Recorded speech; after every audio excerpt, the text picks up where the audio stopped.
Number 5, Kenneth Arnold. Let me know if I got my math wrong. What he said he saw, and spent the rest of his life trying to explain though, added the words flying saucer to the vocabularies of millions of people around the world. That June afternoon, Arnold took off from Chehalis, Washington. Please tell me if I got that right, I swear I looked it up, on his way to an air show in Pendleton, Oregon, with a planned fuel stop at Yakima, Washington. He was an experienced pilot with 4,000 hours of flying time logged, and a member of an Idaho search and rescue unit. He was piloting a single-engine Call Air A2 light airplane. Skies were clear and the winds were light, so he planned to detour a bit en route. A U.S. Marine Corps Curtiss C-46 commando transport had crashed with 32 U.S. Marines on board somewhere near his eastward course, and he wanted to find the aircraft and claim a $5,000 reward, which, hey, money also motivates me. I get it. Shortly before 3 o'clock, as Arnold circled his plane about 20 miles west of Mount Rainier, searching for the C-46, he saw a bright flash to the northeast. Now it startled him. He assumed it was just some military lieutenant out with a shiny P-51, and he had caught the reflection of the sun hitting the wings of his plane. But after more flashes appeared, Arnold ruled out, that could be the answer. He claimed that the, flashes emanated from 9 shiny objects flying in an, formation about 5 miles long. He described each object as circular, about 100 feet across, and with no actual tail. The objects periodically flipped, banked, weaved side to side, kind of like the tail of a kite. The formation was crossing in front of Arnold, and he decided to time its passage from Mount Rainier to Mount Adams. He calculated the objects were flying at about 1,200 miles per hour, 2 times faster than any airplane known at the time. Now months would pass before Colonel Chuck Yeager flew the Bell X-1 rocket airplane to a speed of 700 miles per hour, and exceeded the speed of sound. Just for reference. Arnold emphatically denied that he initially described the objects as flying saucers, but as Megan Garber wrote in her June 15th of 2014 article for The Atlantic, sources at the time do credit Arnold with using the terms saucer, disc, and pie pan in his description of the objects he had seen. So don't try and backtrack, dude. We have receipts. He told his story to reporters Bill Baquette and Nolan Skiff of the East Oregonian newspaper the day after his sighting. Now, Skiff used the words saucer-like aircraft when he published a short print article that same day. After suggesting to Arnold that a wire story might generate comments from the military on flights of experimental aircraft that could explain his sighting, Baquette published a brief story picked up by the Associated Press wire service, using the words 9 bright saucer-like objects to describe what Arnold said he saw. So by that afternoon, the tale that he had seen flying saucers kinda spread nationwide. The Associated Press gets around. A radio host interviewing Arnold on June 26 noted how rapidly the story was shared, saying the Associated and United Press all over the nation have been after this story. It's been on every newscast, over the air, and in every newspaper I know of. The Chicago Sun ran the headline, saying, supersonic flying saucers sighted by the Idaho pilot. What do you know? Arnold became a media sensation, but he didn't want the attention. Now at this point, I'm sure you're wondering, okay Alexa, shut up. Why does this relate to Project Blue Book?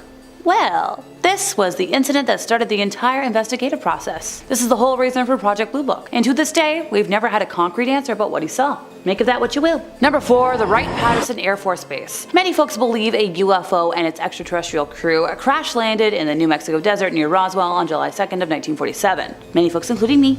Now, we also believe the site was cleaned up by the Air Force from the nearby Roswell Army Air Force Base. Eyewitnesses reported that 3-foot-tall, gray-skinned aliens passed away in the crash, and according to Lauren Coleman, the co-author of Weird Ohio, them and their space vessel were shipped off to Wright-Patterson Air Force Base's notorious Hangar 18, which was the home base for Project Blue Book. And here's the thing, everybody's been trying to get in those doors ever since. Senator Barry Goldwater supposedly asked USAF General Curtis LeMay if he could see what was inside, and LeMay not only told him, you're not getting in, don't ask me ever again, which, if that's coming from a government official, it's a little scary. Now, the Roswell crash wasn't the only extraterrestrial crash in the US at the time. Some allege there were more before 1952 that were covered up, and all the debris and their pilots, with blue-green skin this time, were all carted off to, you guessed it, Wright Pat. One of the crashes apparently held as many as 16 alien bodies.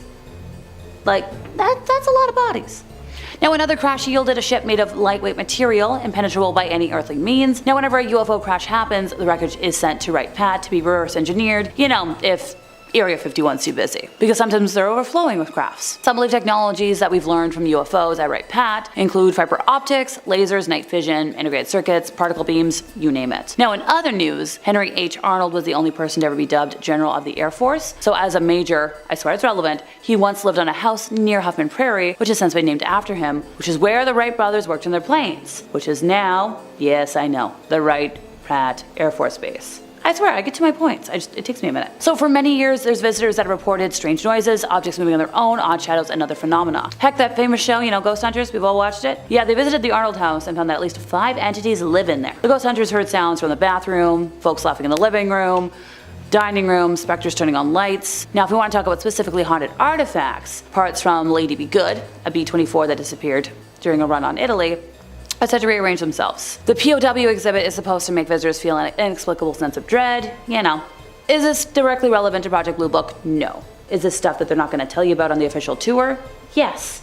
Some folks report that the ghosts actually show up for work. Like they'll walk in, open a door, hang out. Like, excuse me, where is this in the news? Now there's a helicopter that was used for classified missions back in the day. Sits museum, still filled with holes from things I can't say, and you can actually hear like the voices from the troops that carried around. There is a young boy that, hangs around. Let's say something that dropped the Fat Man on Japan, if you know what I know. And supposedly he just comes out at night, hangs out, has fun. The Hop Along, which is another, military craft. Sometimes you see the pilot in the seat of it, just sitting there, flipping switches, trying to get home.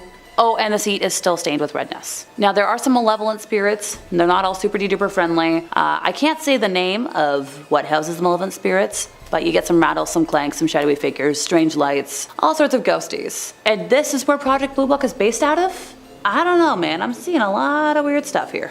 Number 3, the 1964 New Mexico case. So picture this. Socorro, New Mexico, April 24th of 1964, 5:45 p.m. to be exact. Sergeant Lonnie Zamora, police officer, is in pursuit of a speeding car when unexpectedly he hears a roar and witnesses a flame in the southwestern sky. Now, after that he encounters a shiny object described as like aluminum, shaped like the letter O, about 150 to 200 yards away. But just wait, it gets more intriguing. He spots 2 figures in white overalls beside the object, seemingly normal but perhaps smaller adults or larger young people. And hey, if this isn't enough to stir the good old imagination, there's a blue and orange flame beneath the object, and in the blink of an eye, it rises and zips away. Now here's where the story takes a twist. Project Blue Book, the thing we're talking about today, tagged this case as unknown. Zamora's account becomes a puzzle, attracting both, UFO enthusiasts and skeptics alike. You get a lot of theories, a lot of possible explanations. We get like the mundane, the fantastical, who knows what. Could it be a mirage of the star Canopus, as, one UFO skeptic, I believe his name was Stuart Campbell, suggested? Or was it the testing of a lunar landing device by the White Sands Missile Range? Or was it just a prank by, local tech students? Now, the president of New Mexico Tech at the time, Sterling Colgate, was leaning towards a student prank, describing this object as a candle in a balloon, not sophisticated.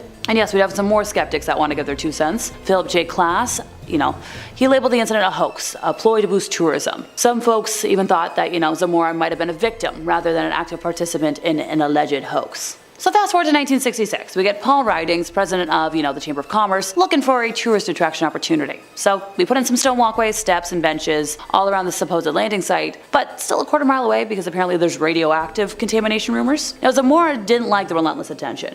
Retreats from everything, opts for, peace and quiet, manages a gas station. And this incident just is still happening. We don't know what it was. And according to the experts, Project Blue Book labeled this entire event as unexplained. To this day, we don't know what happened. Like, after all these years, we got nothing. Number 2, the 1965 Kbur Landing. So this incident happened on December 9th of, 1965 in the small town of Kbur, Pennsylvania, and it's one of those UFO sightings that kind of evokes curiosity in the mind, if you will. So picture this. A large, brilliant fireball streaking across the skies, witnessed not just only in Kbur, but also, 6 different states, and also in Canada, over Detroit and Windsor respectively. Now, initial explanations rolled in from the experts. So astronomers reasoned it was likely a meteor bolide, gracefully running up in the atmosphere, descending at a steep angle. NASA, ever the voice of reason, chimed in 2005, many years later, suggesting that metallic fragments found in the area were remnants of a Soviet satellite. However, a twist in the tale's recording of this finding mysteriously vanished in 1987, which kind of adds a layer of intrigue to the whole thing. The incident found its place in pop culture and UFOlogy, earning the moniker Pennsylvania's Roswell. But what happened there? We get reports of a large fireball over Michigan and Ohio, grass fires, sonic booms in Pittsburgh, all sorts of stuff. We got specifically wisps of blue smoke, vibrations, and an ominous thump. Something from the sky crashed in the woods. Now the plot thickens when state troopers and the Air Force personnel combed through the forest, but found, in their own words, Absolutely nothing. So the initial media coverage had headlines like, searchers failed to find object, which added to the enigma. So we've got some experts weighing in. Astronomers, geophysicists, Department of Defense spokespeople, they all had their say. Let's see, we've got astronomer Paul Lanier, who suggested a meteor, while the Department of Defense leaned towards the fireball just being a natural phenomenon. Science journals dabbled in the discussion too, with Sky and Telescope reporting shockwaves on a seismograph as the fireball passed through the atmosphere. So once again, we're gonna fast forward back to 2005, when NASA was like, oh hey, we have a suggestion. They claimed that it was, satellite fragments. But, we've got investigative reporter Leslie Keane, who, took NASA to court for those mysteriously vanishing records. The legal tussle revealed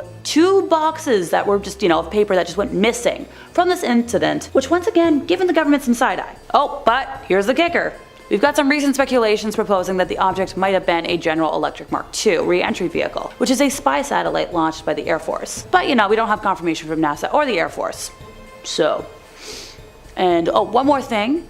So we all remember the show Unsolved Mysteries? So back in 1990, they kind of hinted at it was a UFO crash, with eyewitness accounts describing an object shaped like an acorn adorned with hieroglyph-like writing being carted out of the forest. Number 1. J. Allen Hynek. So initially a skeptic of flying saucers, Hynek came to believe over the course of the top secret project that serious investigation of UFOs was a legitimate scientific endeavor. So he acted as scientific advisor to UFO studies undertaken by the US Air Force under 3 projects: Project Sign, Project Grudge, and Project Blue Book. He studied UFO reports and decided whether the phenomena described therein suggested known astronomical objects. When Project Sign hired Hynek, he was skeptical of UFO reports. He suspected they were made by unreliable witnesses, or by the persons who had misidentified man-made or natural objects. Like in 1948, he said, the whole subject seemed utterly ridiculous, and described it as a fad that would soon pass. Now in 1953, Hynek was an associate member of the Robertson panel, which concluded that there was nothing anomalous about UFO, and that a public relations campaign should be undertaken to debunk the subject and reduce public interest. He would later lament, though, that the Robertson panel, in later years he would actually retract that and say that that panel helped make UFOs a disreputable field of study. So by the time Project Blue Book was shuttered in 1969, Hynek was one of the few people involved who conceded that some UFO cases could simply defy explanation. Today he's known as the father of UFOlogy, who coined the phrase close encounter. In a 1985 interview, when asked what caused his change of opinion, he responded, 2 things really. One was the completely negative and unyielding attitude of the Air Force. They wouldn't give UFOs a chance of existing, even if they were flying up and down the street in broad daylight. Everything had to have an explanation. I began to resent that, even though I basically felt the same way, because I still thought they weren't going about it in the right way. You can't assume that everything is,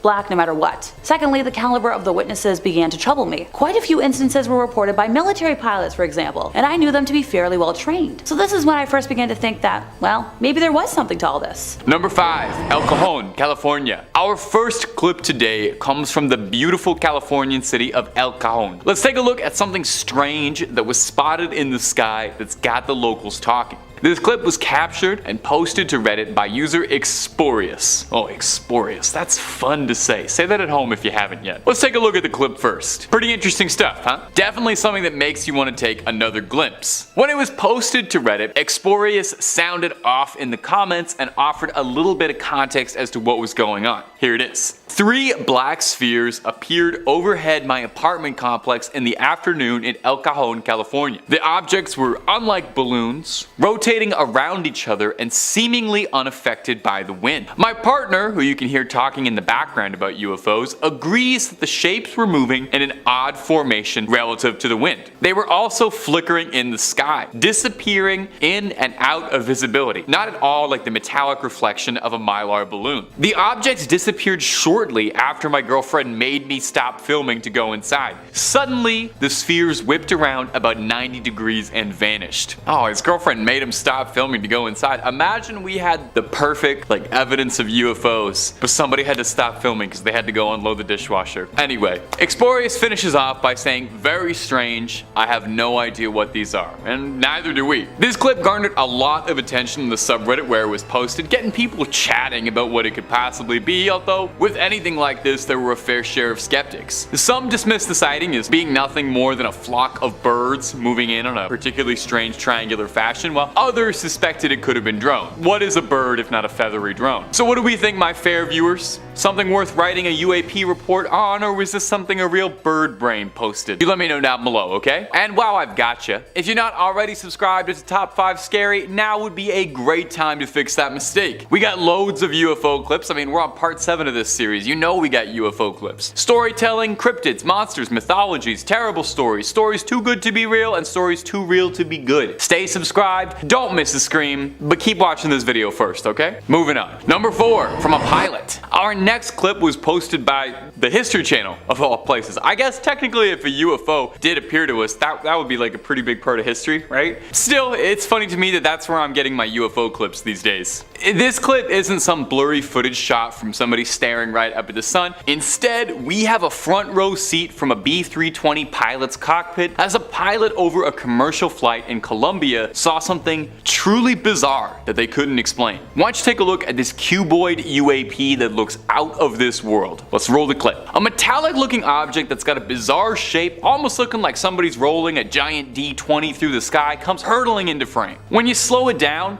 it does look a lot like a flying cube, so if you were worried about the Borg coming to assimilate us, this might just be that proof confirming that. Now, in the excerpt from the History Channel clip, they theorized that what this could be a probe or a drone of some type for an alien civilization sending out a first wave of scouts before the rest of the party gets here, and this strange object could be one of those drones, trying to sneak on by but being caught on camera. Now, not everyone is as convinced as our friends of the History Channel. More than a few viewers have thought that what that could have been caught in the sky here is nothing more than a balloon, and some strange angles are making it look a lot more alien and cuboid than it really is. So what do we think? Scouts from another civilization coming in to suss out the situation? Or is this clip posted by people who are just full of hot air? I'm getting punny today. Number 3, Arizona. Our next sighting comes to us again from our favorite friend for strange clips of flying objects. You know it and I know it. It's the UFO subreddit. Seeing as how we're on part 7, I think I owe the moderators and users of the UFO subreddit a top 5 Congressional Medal of Honor. There you go. Anyway, this next clip posted by user Giancarlo the Great showcases a UAP caught on camera in Phoenix, Arizona that's got everybody sounding off. Let's roll the clip and see if you can stay silent watching this. Now, it's hard not to see what the original poster was talking about because I'm pretty sure you saw the flashing lights floating eerily in the sky like a beacon. What's kind of funny is that the same day, from the same location, Phoenix, Arizona, another user on Reddit unintentionally recorded another angle of the exact same sighting, or at the very least the same object on a similar trajectory. And in that clip, we can see it pulsating a bit. It looks a little more circular from here. In fact, several commenters across both of these videos commented that they all saw this in Phoenix. So, it's possible that this sighting is bigger than we think, or that there's just not much going on in Phoenix, Arizona. No offense, I've never been, I'm sure it's lovely. I'm not sure which is more likely or which scares me more. Now, I've got to admit, this one's got me raising my eyebrows just a little bit because I can't quite figure it out just yet. Some users on Reddit suggested that they thought what this could be is something being dragged in the sky, with some users suggesting that it looked like something was tethered and this could be a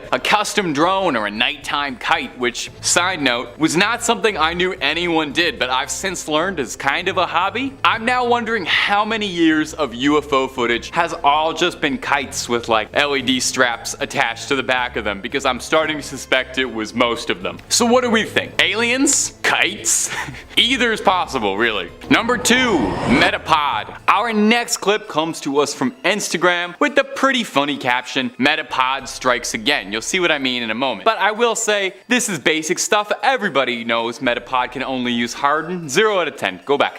Do a lap. Now, we featured clips from this particular UAP or style of UAP before on this channel, maybe the brand or whoever manufactures these crafts, so it's fitting that the caption is "Metapod strikes again." Well, this particular thing baffled me the last time I talked about it, and it's baffling us again all the way here, so here it is one more time. Let's roll that clip for you. Now, a quick aside for my viewership who aren't big gamers out there, Metapod is a Pokemon that's shaped like a cocoon, and I can definitely see where this Metapod comparison comes from. That's definitely what this creature looks like some sort of strange cocoon. It seems seems organic to me in a very weird way, you know? As if unlike a lot of other UAP sightings, this thing is something that's actually alive on its own. It almost looks like it moves a little, you know? Like it wiggles just a little bit, like it's got a little jiggle to it. Are you following me with this? I also feel like it looks a bit like a floating beehive. Maybe this thing is kind of like a Rorschach test. You see what you want to see. Now, the fact that this thing keeps popping up with different sightings definitely has me very curious as to what it could possibly be. Also, if there's any Rick and Morty fans out there, I swear this thing has like the exact same silhouette as the giant head that appears in the Get Swifty episode that asks humanity to show it what it's got. Maybe that's why this thing keeps coming back. We haven't shown it what we've got yet, and nobody has performed Get Swifty for it. So maybe get on that, and maybe we can appease this thing. Number 1, Sean Cahill. Our final clip for us today comes to us from Sean Cahill, a UAP enthusiast and a former Navy serviceman who is a veteran of 20 years, who in his retirement has become a decently big name in the UFO community as we set out there to look for the truth. Why don't you take a look at this clip he posted on Twitter and see if you can spot the UAP hovering up above. They'll circle it in red too, don't worry.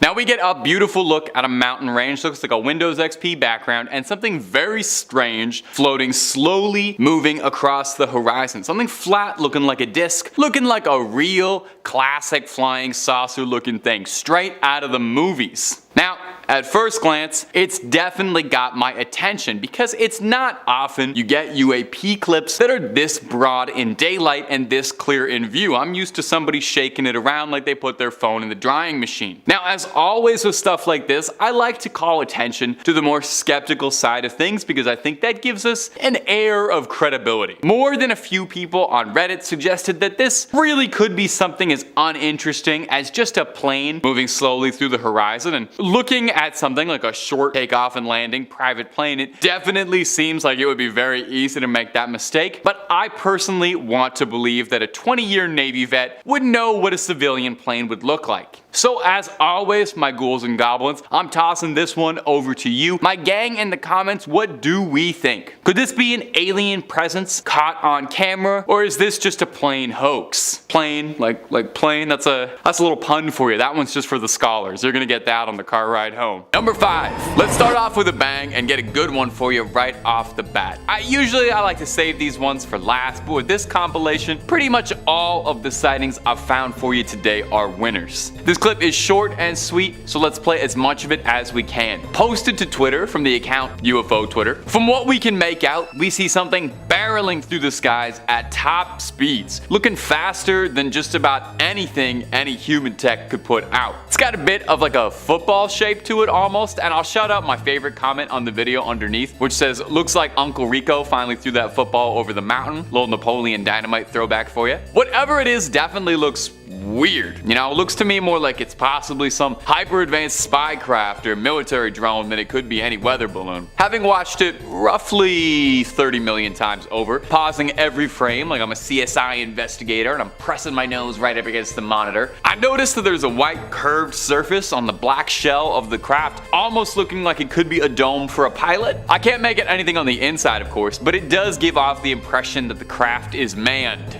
or aliened. I don't know what the correct verbiage is here. Something else I noticed in my freeze frame play-by-play of the video is that it almost looks as if the craft has some sort of writing on the back of it. You know, if it was just CGI, I doubt that someone would go to that length just to fool some folks on Twitter, but hey, never doubt the power of boredom and access to video editing software. So, folks back at home, what do we think about this one? Spy plane, some new advanced military technology, your run-of-the-mill balloon, or just some very, very convincing computer handiwork? And if you're looking for more UFO clips to squint at, well, Top 5 Scary has all of that and then some. Just in this one series of videos alone, I've collected 20 clips of UFOs all from this year that you should check out. And again, that's just this series alone. If this is your first time coming on in, welcome. You'll see we've got videos on cursed objects, ghosts, paranormal activities, cryptids, and honestly a whole lot more. Just about everything scary under the sun. There's a world of scares out there, so subscribe, stay scared, but check that out after this video, okay? We worked really hard on this one. Number 4,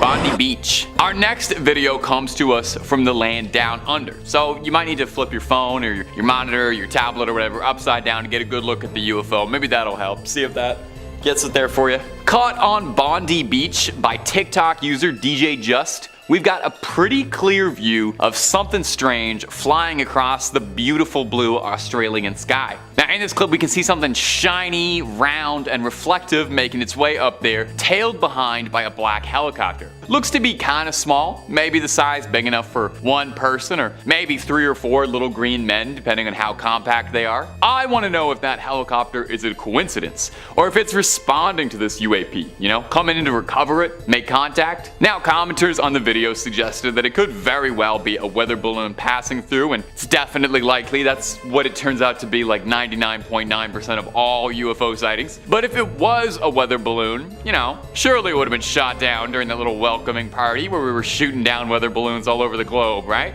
Kidding. Another commenter suggested kind of reasonably that it could be a plane because there is a military base fairly close by to Bondi Beach, which would make some sense. Might even explain that helicopter coming in near the end there. Unfortunately, this clip is a little more zoomed out than some of the other ones on here, so it's not the easiest to say what's going on here, but I kind of feel like that's half the fun with UFO clips, isn't it? You know, trying to figure out what's going on. It's like a little guessing game. Let's hear what you all think down there. Is this aliens trying to touch down in Sydney? Or just something perfectly reasonable? I know which one I would infinitely prefer it to be. It's the aliens, in case you were wondering. It's aliens. Number 3, Canada. I had to include this next clip. I just had to. Yes, it's a very cool clip, but mostly it was taken from my hometown. Mississauga, baby! No one famous has ever come from there, so there might be a halfway decent chance I could be Mississauga's biggest star as I spend my days endlessly watching the stars. Enough talk about the Greater Toronto Area's greatest borough. Let's take a look at some more UAP clips. Coming in next is a clip posted to Reddit,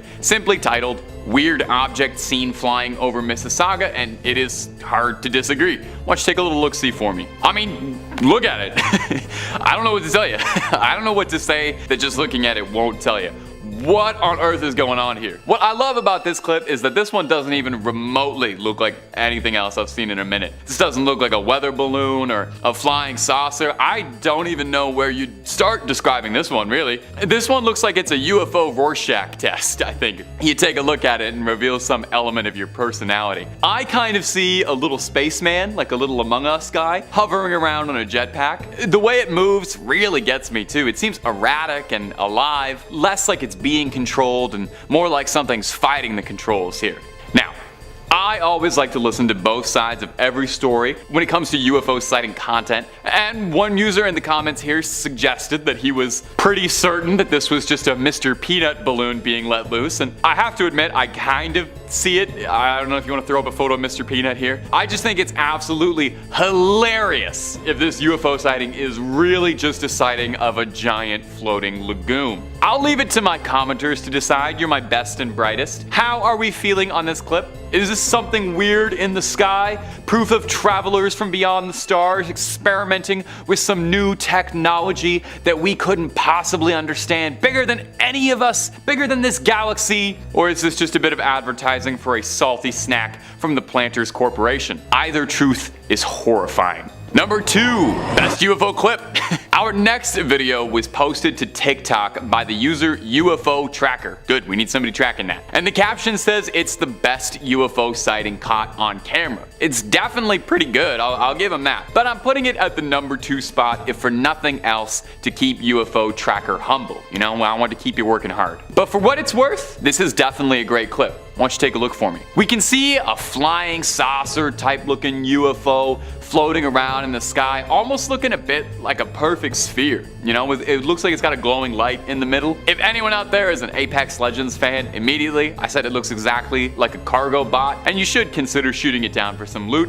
And someone in the comments said the exact same thing, so hey, gamer minds think alike, or however that saying goes. Just as it seems like we might be able to get a good glimpse of whatever is happening up there in the sky, a fleet of what looks like a bunch of military vessels show up, presumably just to take care of what is just a weather balloon, right? Now, a lot of people in the comments on this one were more skeptical than usual, I noticed, with most of the commenters suggesting that this was either a balloon or a drone. One of the comments posted bemoaning how good CGI is getting, saying, "I don't believe anything I see on video anymore." Another one saying, with how good CGI is getting, it's harder and harder to tell the real from the fakes. I mean, I get it, we are getting pretty good. I'm not even a real person, I'm just an AI generation that does these videos for you. This clip does look pretty fantastical. The only trouble is I couldn't really find a location of where this was happening. If this was footage of one of those strange objects that have been shot down recently over the sky in the US or not, who knows? Maybe this footage was absolutely never meant to be seen, and I just got the whole office marked for surveillance, as if we're not already. My Google search history is enough to have me on like 4 different agency watch lists. It's nothing but alien videos, skinwalkers, Bigfoot sightings, and recommendations for local frozen yogurt places. And number 1, above the Pentagon. Now, you know I try to save the best for last for you guys. So here's one that I thought really stood out. I like to give you guys a little reward for sitting through the video. Good on you. Someone was recording driving down near Washington, D.C., and they spotted something incredibly bizarre moving through the clouds by the Pentagon of all places. It's hard to make out at all what's happening here, but in the clouds we can see something gigantic, like behemoth size, almost looking like a pyramid or an Imperial Star Destroyer floating through the clouds. It seems too as if it's almost like cloaking in and out sometimes. Maybe I'm just crazy, maybe I'm too tired, maybe I've had too much coffee or not enough. But man, I love a UFO clip where while you're watching it, you just scratch your head and throw your arms up and go, yeah,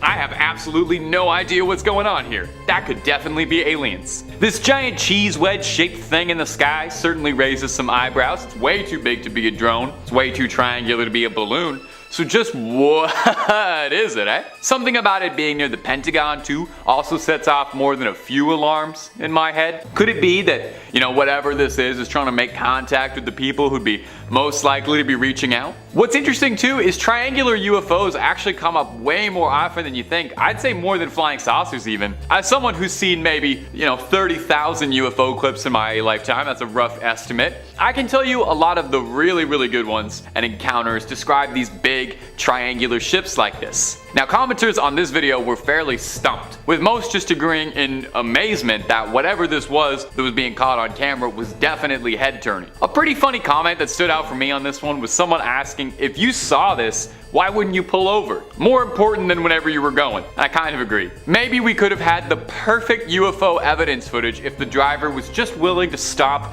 in the middle of the highway and get out and start recording.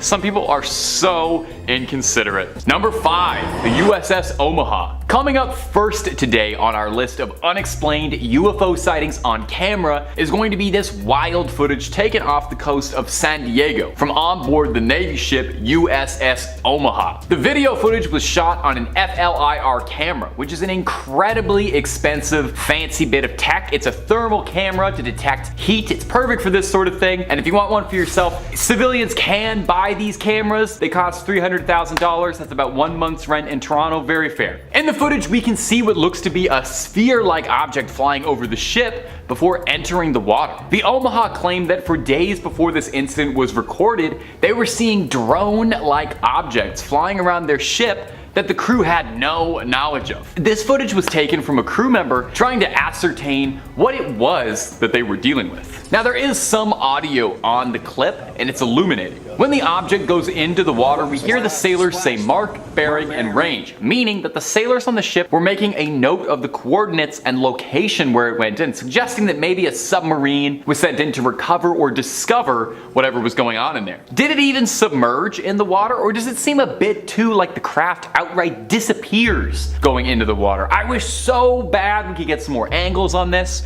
or a follow-up to be able to find out what this was.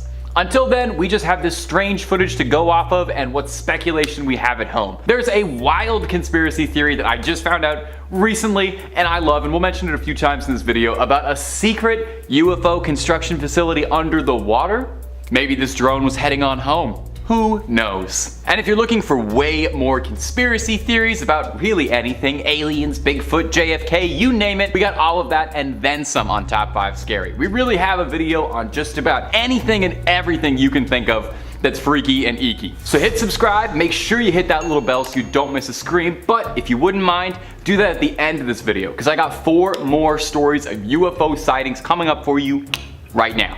Number 4. Our next clip comes to us from the UFO subreddit, and it was posted by user The Firo, saying, "This video was taken by a good friend of mine on a flight to El Paso, and as soon as it gets noticed, it's gone." In the video, we can see we're in the passenger seat of a jet, high above the ground. And flying around the windows is an unexplained object zipping around at high speeds. Saucer-like object, looking a bit like maybe it was a frisbee that got tossed into the air by Godzilla. Now, it does definitely look like a classic flying saucer, like what you imagine a UFO to be, but not as many people were convinced. More than a few people in the comments section for this one were a little skeptical of this high-flying footage. Several commenters suggested that this flying saucer is actually little more than a reflection of something from inside the plane's cabin, suggesting that if you pause enough and look right in the video, you can see the object's reflection being repeated in the window pane. Now, there are just as many people suggesting that it is a solid object existing outside the plane. The trouble is, we've been given very limited footage and it's hard to tell, and there was no follow-up by the original poster to provide any more details,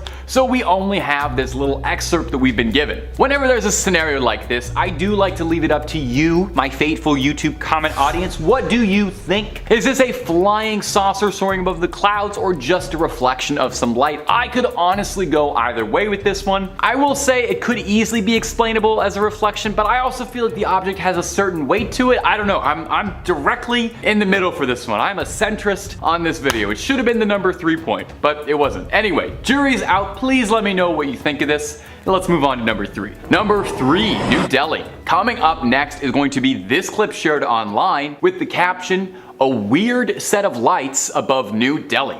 Take a look-see. So in the clip, pretty clearly we can see, yeah, there's some strange lights going on in the night sky above New Delhi. There's a scattering of lights above the city's horizon. Now, immediately your first thought might be that it's drones, which is a reasonable assumption when it comes to UFO stuff. I feel like several videos that come out of little glowing lights dashing across the night sky usually end up being civilian drones. However, the original poster clarified that drones are illegal in India and aren't widespread at all for civilians. And on top of that, the area that's being filmed is said to be in the slums, where it's incredibly unlikely that anyone would have access to drones. The poster added this little bit of context with the video. I saw this today around 8 p.m. in New Delhi with a friend. It was massive. This cannot be a building, as there is no tall building in that direction, only slums with heights of about 4 to 5 floors, yet this building looked as tall as the Burj Khalifa. There was a moderate wind going on, and I thought, if it's drones, why aren't they swaying? Not to forget, drones are illegal in India and especially in New Delhi. It looked massive in the sky. I wish the camera saw what my eyes could see. It could absolutely blow me away.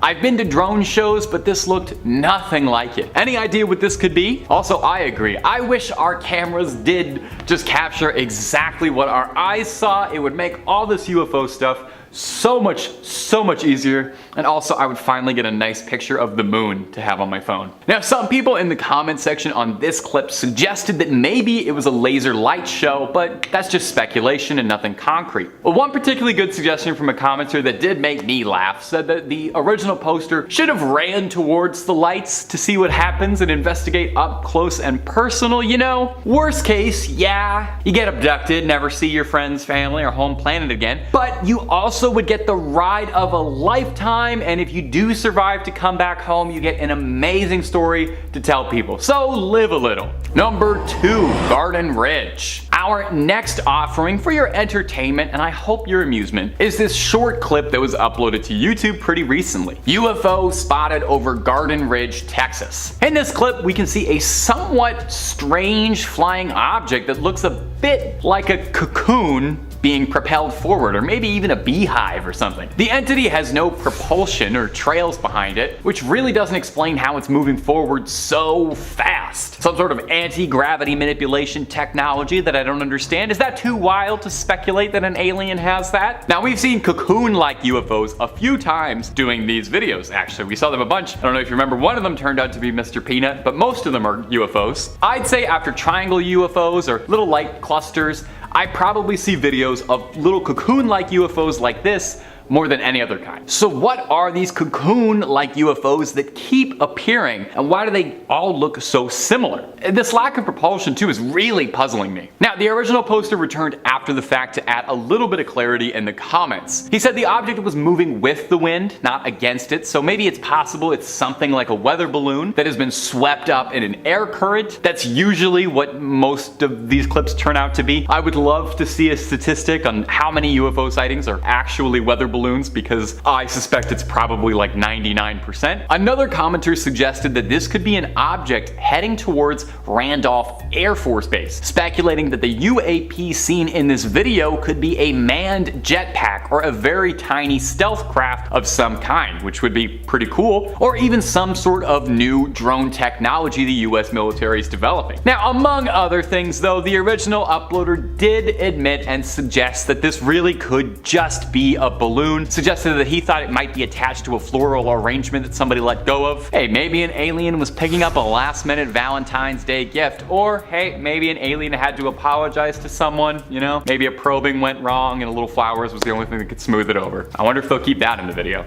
Number 1, the A-10 over Arizona. And coming up at our final spot today for crazy UFO footage is going to be this dramatic footage of a spherical UAP being filmed tailing an A-10 aircraft over Arizona. The footage was filmed by a mobile scope truck recorded by the DHS, that's the Department of Homeland Security. The craft caught on camera is one of unknown origins, well, obviously.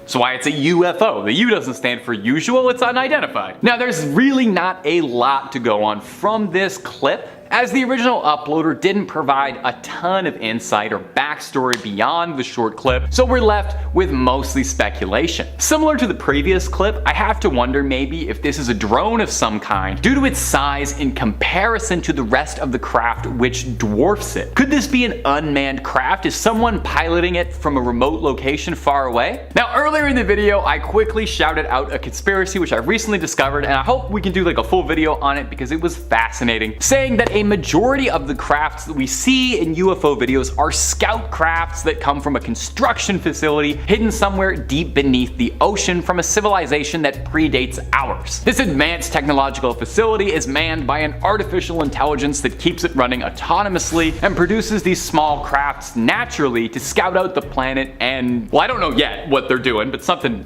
alien. Now, obviously, that is a very tinfoil hat theory. I got it from a less than reputable website, but it is a ton of fun to speculate on and would certainly make sense why there are so many sightings of these similar objects if they were all literally coming from the same factory line. And also, wouldn't that just be the nicest, I don't know, funniest little ironic cap to aliens if we're spending all our time looking up, but they've been below us the whole time? Anyway, number 5, Bonita Springs, Florida. Our first clip today is going to be coming to us from the UFO subreddit, because really, where else? The UFO subreddit is doing more to get alien content out in the open than any world government is willing to, so if they're not gonna do it, we gotta let the guys online pick up the slack. This clip was posted to us from user Marcus1640, who had this to say. Well, let's roll the clip though first, I think.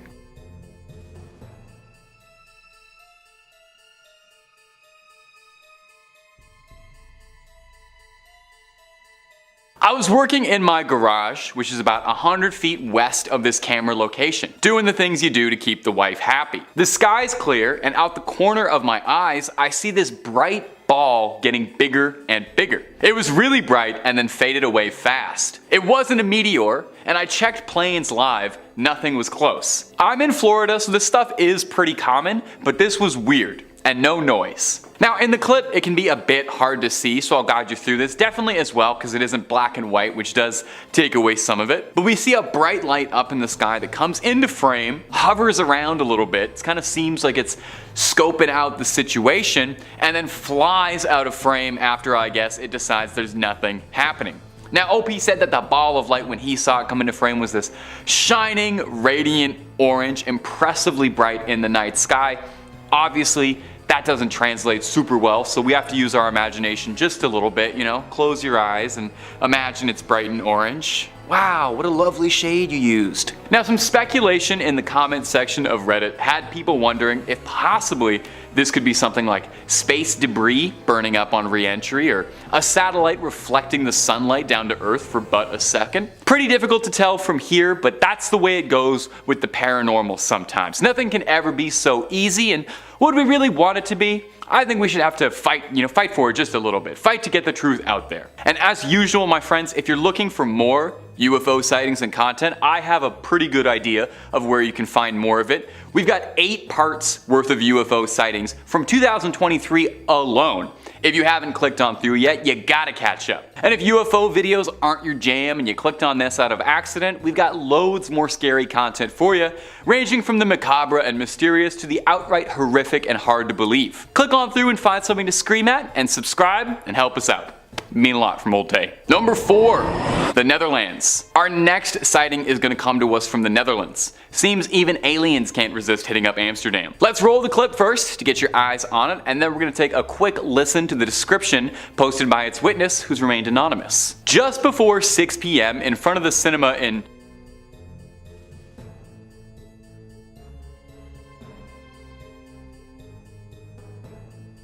Scheveningen? There's no way I'm pronouncing that right. I noticed this object. While viewing this object, it almost did not move at all. In the entire 20 minutes I was there, the object floated very slowly once to the left and right, and then twice up and down. The shape remained exactly the same throughout. The size remained the same, regardless of whether or not this object moved up, down, left, or to the right, and there were no lights to be seen on it. Everything was completely black, and it looked like there was a smudge in the sky. In terms of height, this is unfortunately impossible for me to estimate. But there were several people who, like me, took photos and videos. The object was visible for about 20 minutes. Now, the video we've included was pretty short. In fact, those 10 seconds were all that was in that video anyway. But when that video was posted to Reddit, it was corroborated by a few other sources who had all seen the same thing and posted similar videos. Meaning, this isn't some CGI trick, or if it is, a lot of people are in on this conspiracy. So what do we think this could possibly be? The usual suspect of it being a strange blimp or a balloon is always a possibility, and I've seen enough of these videos now that I'm always instantly like, this is probably just a balloon, isn't it? But it's still very, very weird. So let me know down below what you think. I love hearing from you guys about what you think on all this. Number 3, Phoenix, Arizona. This next clip was first posted to TikTok, but since being posted there has been making the rounds across the web since it's got UAP enthusiasts like yours truly peering their eyes open and gluing them to the screen. Let's take a look and you all tell me what you think, okay?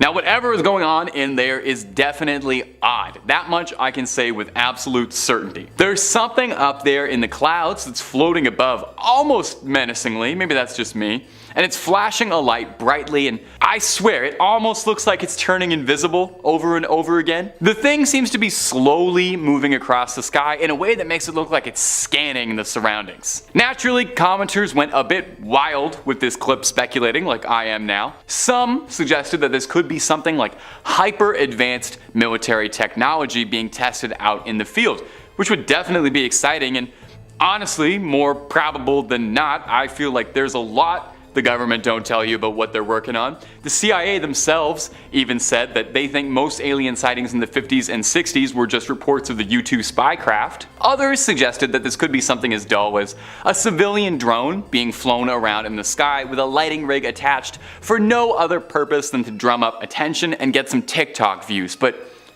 do you really think someone would do that? Someone would go on the internet and just lie for attention? I don't know. Meanwhile, more than a few people on the original TikTok were very convinced that this was a proper UAP alien sighting and could have been an alien visitor caught on tape. Comment section, I'm gonna toss this one over to you as always. Me, personally, I'm a little inclined to believe this might be a boring one. This could just be a drone, just because I'm not so sure that our alien visitors would give themselves away so easily by attaching lights to their crafts and letting themselves get identified so easily, but maybe that's that's what they want us to think. So I'm curious what you all think it could be. Number 2, Scotland. This next clip is going to be coming to us from Scotland. I like when we have UFOs all across the globe, you know, it makes it seem like we're all in this together. It was originally posted on the UFO subreddit as well. I'll roll an excerpt of the clip and then I'll walk you through the context that the user provided additionally with it. Let's roll it.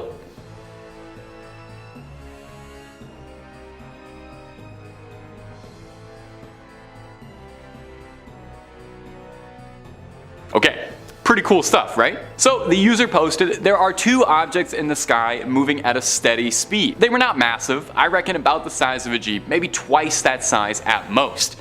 Twice the size of a Jeep is pretty big, I think. Definitely smaller than a plane, but a lot bigger than drones. They had no lights, no wings, no windows, and no propellers. They also made no noise. These objects looked much bigger in real life than they did in the video. On film, they appear to be black, but in real life, I would say they had a color similar to a cloud.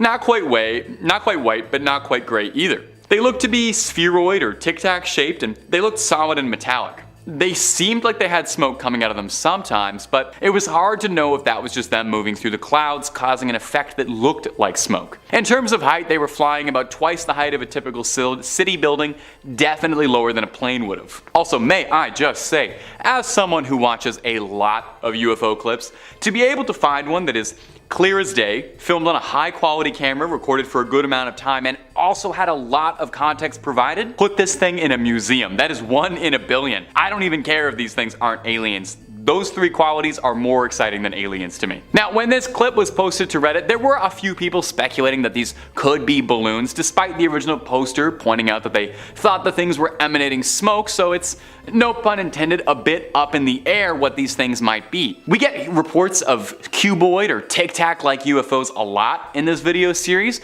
which does make me think there's something suspicious going on if so many people report on similar objects like that, but we still don't have any answers. I hope we get there someday. I know the truth is out there. Number 1, Hollywood. Our final entry for this video is going to come to us from Hollywood. Even aliens like the tourist hotspots. Let's roll the clip and I'll add the commentary and speculation afterwards, because this one's a good one. There's a reason I saved it for the last.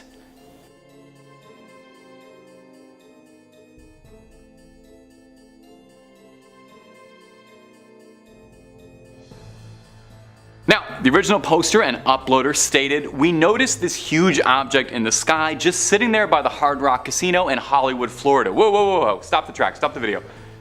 Are there 2 Hollywoods? I'm a Canadian, so I don't know these things. Is Florida in LA? You guys have to fix that for me. Okay, moving back. Anyway, the object blurred itself out when we started recording it. It was huge. It didn't do much, but it just sort of sat there and blurred itself out. I have tried to Google to find out what it was, but I'm coming up with nothing. It was my husband, my 2 kids, and I who witnessed this together. Now, I gotta admit, this is one of the most compelling bits of UFO evidence I have seen in a minute. Not to throw the other 4 clips under the bus, they're all very lovely in their own way, and I hold them all in my heart dearly, but this one, oh baby, this is the golden ticket. I'm sure there might be a reasonable explanation for it, but on first glance, this thing looks like the definitive flying saucer. Like if you close your eyes and imagine a flying saucer, you start imagining this. It even looks like if you're watching this thing with eagle eyes that the saucer at one point cloaks, and the original poster mentions that it was blurring itself out when they started recording. Very interesting to me. That would explain a lot over the years if aliens have been specifically constructing their crafts to blur them out from being recorded by cell phones. I mean, imagine aliens keep coming to Earth just for like vacation and they're getting so annoyed that they're trying to just have some fun, be tourists, and people cannot stop taking photos of them, so they're blurring out their crafts. So what do we think, my ghouls and goblins? Is this recording simply too good to be true? Is this movie magic and CGI up there? You do have to wonder why this footage didn't set the internet ablaze, because that looks about as flying saucery as anything could possibly get. Of course, maybe the men in black and the higher ups are trying to scrub this clip from the internet and don't want you to see, and maybe I just got the whole channel in trouble. Next is the Shag Harbor in 1967. This Canadian incident is unique because it involves an unidentified object that crashed into the sea. Both civilians and government officials reported seeing an unusual object descend into the water, and subsequent military divers allegedly retrieved it. The Shag Harbor incident remains one of the most well-documented cases of a UFO crash in history. The event took place on the night of October 4th, 1967 in the small fishing village of Shag Harbor, Nova Scotia. The incident was witnessed by multiple individuals including fishermen, RCMP officers, and local residents. According to witnesses, they saw a bright object streak across the sky before disappearing into the waters of Shag Harbor. Some described it as a large glowing object with a red light on one side and 4 white lights on the other. The initial reports sparked a massive search and rescue operation as it was believed that an aircraft had crashed into the sea. However, no debris or wreckage was ever found, leading authorities to conclude that the object must have sunk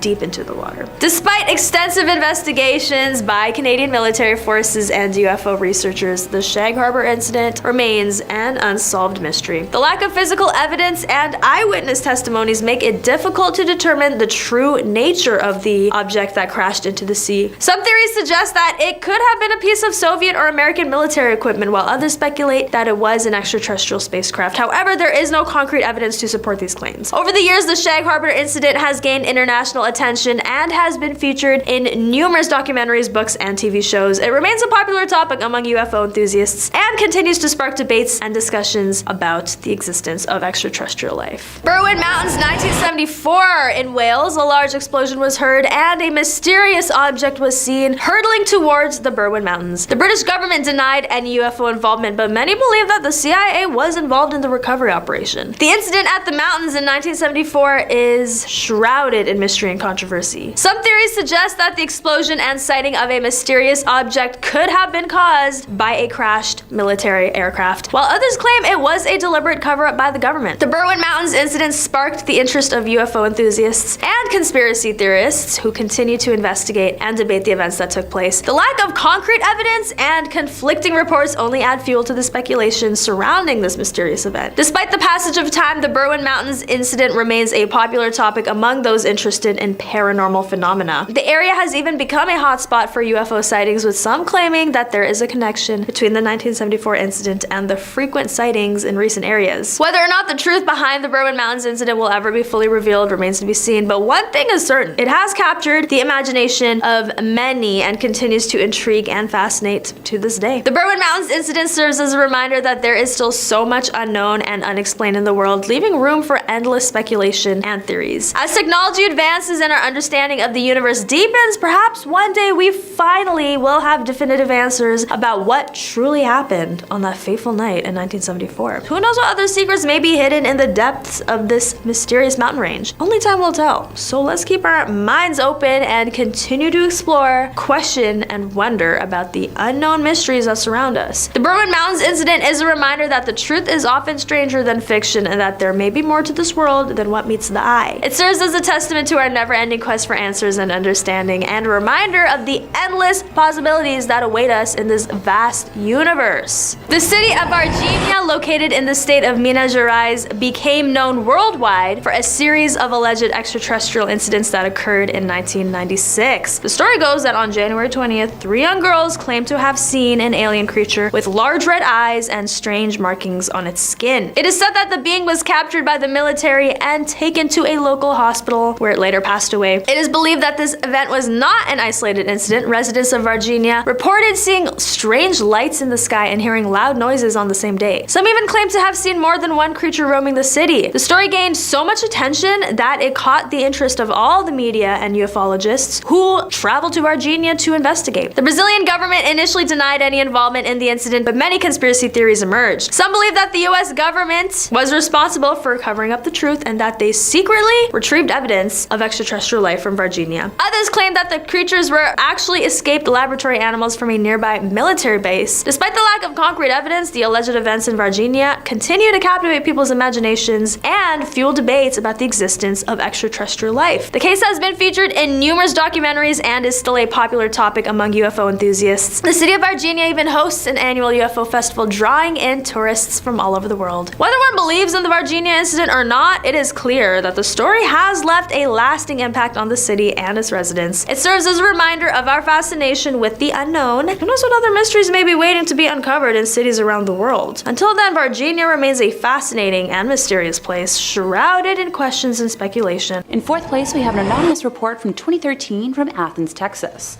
A retired military firefighter and commercial pilot, who was also a former astronaut, astronaut submitted his account of what happened around 10:15 p.m.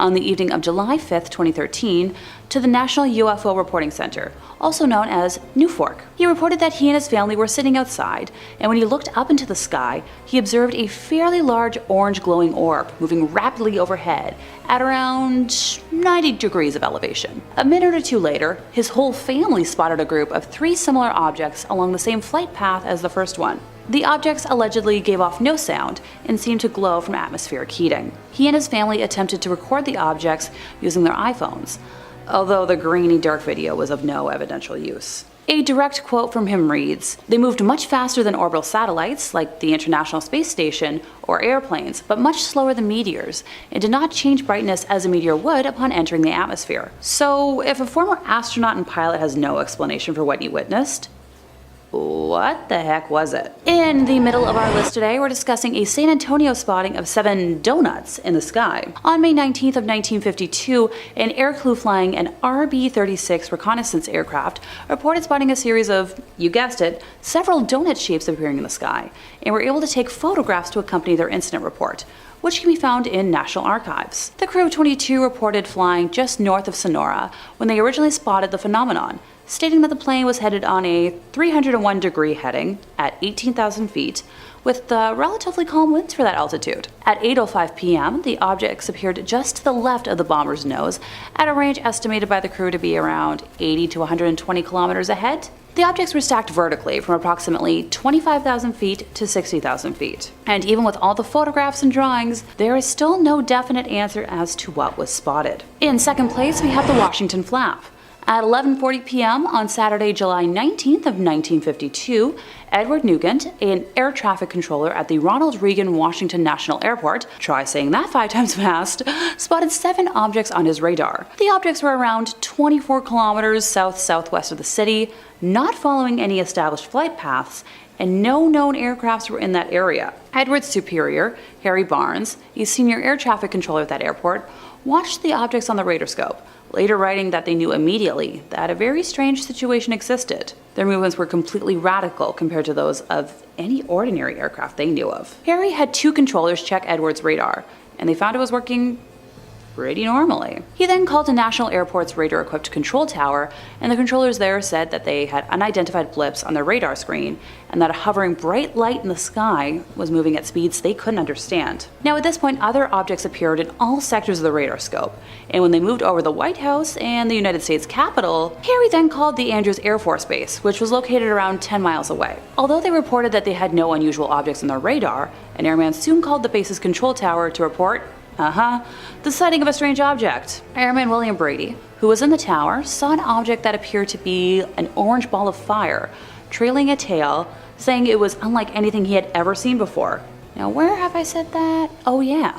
As William tried to alert the other personnel in the tower, the strange object took off at an unbelievable speed. On one of National Airport's runways, pilot S.C. Pierman was waiting in the cockpit of his plane for permission to take off. After spotting what he believed to be a meteor, he was told that the control tower's radar had detected unknown objects closing in on his position. Pierman observed 6 objects that he described as white, tailless, fast-moving lights over a 14-minute period.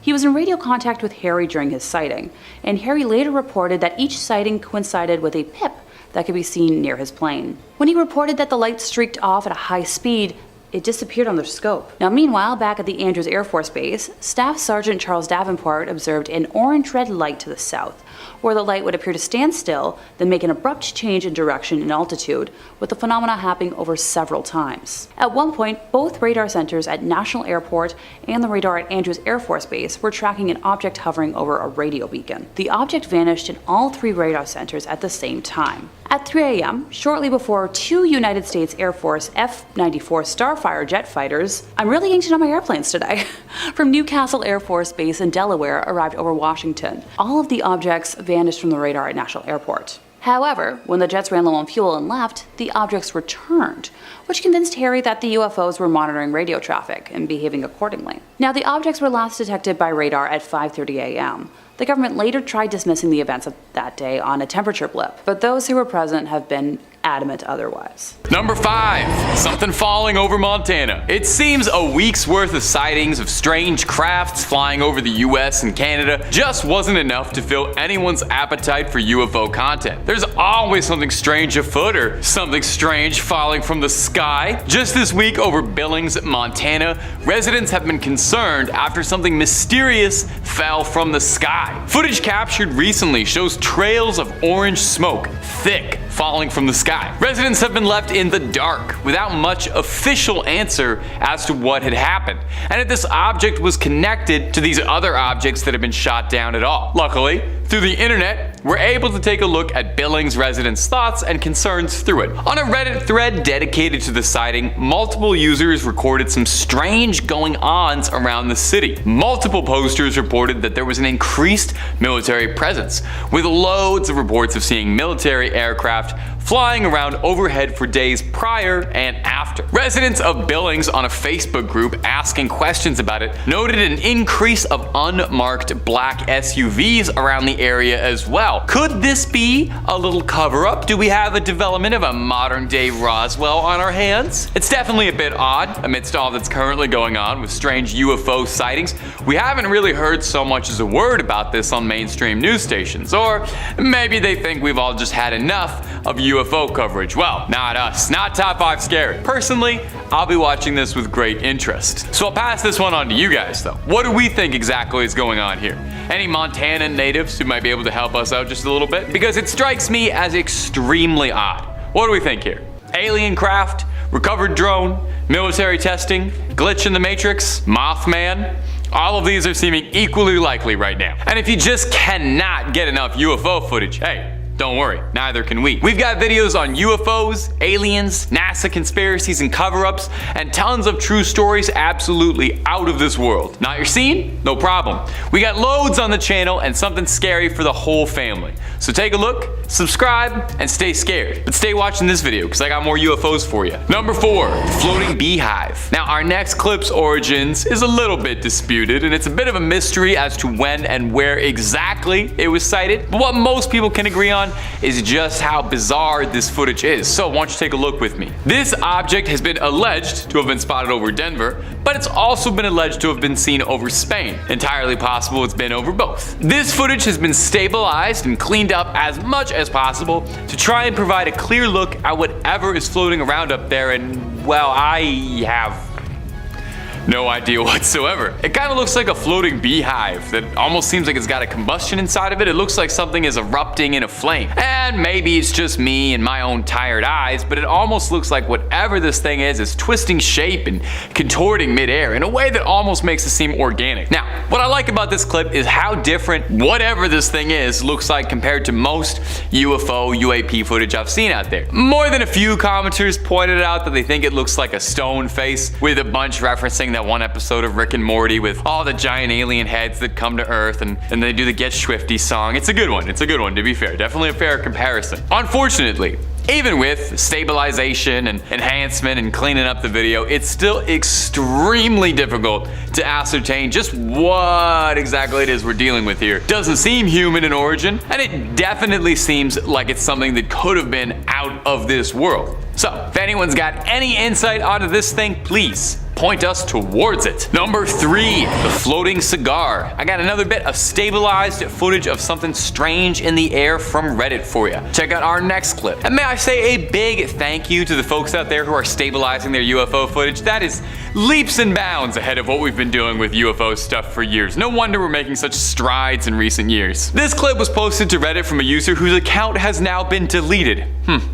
Deleted by choice or silenced? Maybe clear your browser history after watching this video, just to be safe. Hey, you should probably do that anyway. I'm not judging you, but you know, make sure. Anyway, let's get to the clip. Take a look. This is definitely one of the more bizarre UFO clips I've seen in a minute, and I spend literally all day in an office watching bizarre UFO clips, so I think that ought to count for something. When you think of a UFO, you kind of think of a flying saucer, cute little dome up top, or maybe you think of like a cool sci-fi looking fighter jet, but I think very seldom do you think of a floating cylinder going through the air like this, sort of hovering in one spot menacingly. It looks like it's radiating lights, either with a seriously reflective selective service, or it's producing them itself and kind of just vibing up there in the clouds. Worth noting is that across several reports of unexplained phenomena and mysterious crafts reported by Air Force and Navy pilots, one of the more repeated ones was strange cylindrical craft, and a comparison very frequently was made of a floating cigar.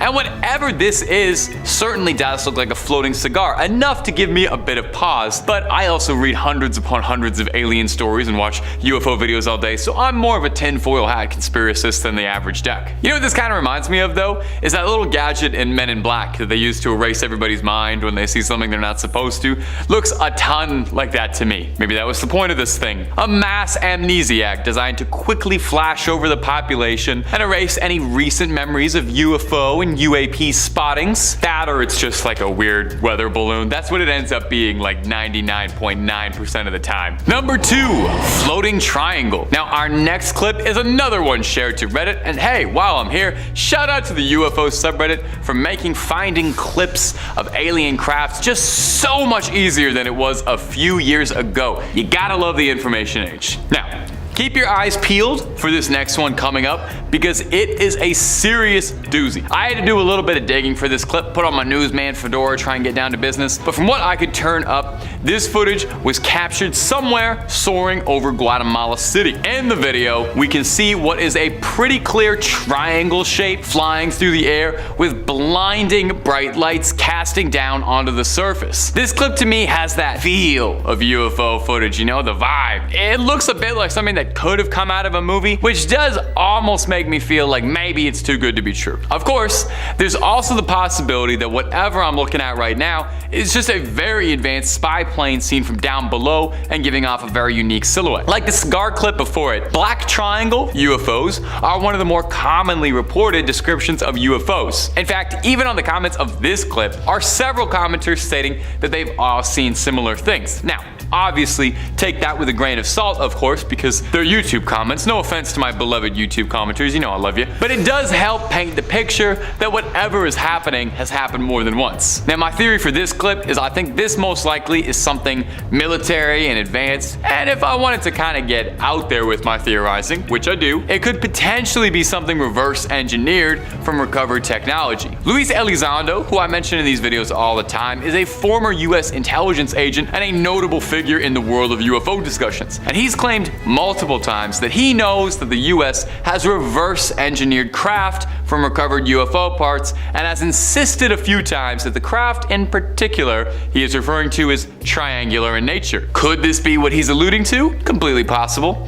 Time will tell, of course. And number 1, Hawaii re-entry. I try to save the best clip for last, and I sure hope this doesn't disappoint. If that last one from Guatemala didn't have you convinced that there's tech out there we can't explain, why don't you try this on for size? This recently captured footage came to us from a Redditor, One Gold Breadfruit. Thank you. Take a look at this bizarre experience they caught pulling into Maui, Hawaii. If you're watching this on your phone, crank the brightness just for a few seconds and see if that helps out a bit. It almost seems like what we're looking at is something huge being rendered invisible by some cloaking technology, maybe on a loan from the Predator. What's throwing me most about this clip is that just the size of whatever is being caught on camera here. Most UAP or UFO videos, it's pretty difficult to figure out how large something is when you're looking at a blurry dot in the sky, but here it's almost like we're face to face with what looks like a massive craft. Some commenters have suggested that what you're looking at right now is a satellite re-entering the Earth's atmosphere, citing a particular event in 2008 as proof, but the footage is dated from 2020, so not entirely sure. Some other commenters argued that it didn't look like something re-entering the atmosphere, as there was no visible trails of any kind on the craft as it entered. I can't say too much about that. I am not a rocket scientist even remotely. Just look at me. I'm not giving off rocket scientist vibes. I'm a YouTuber and I'm a UFO enthusiast. If you have some insight, I am definitely all ears. But until then, I'll probably just be watching these clips over and over again, pausing frame by frame in a dark basement.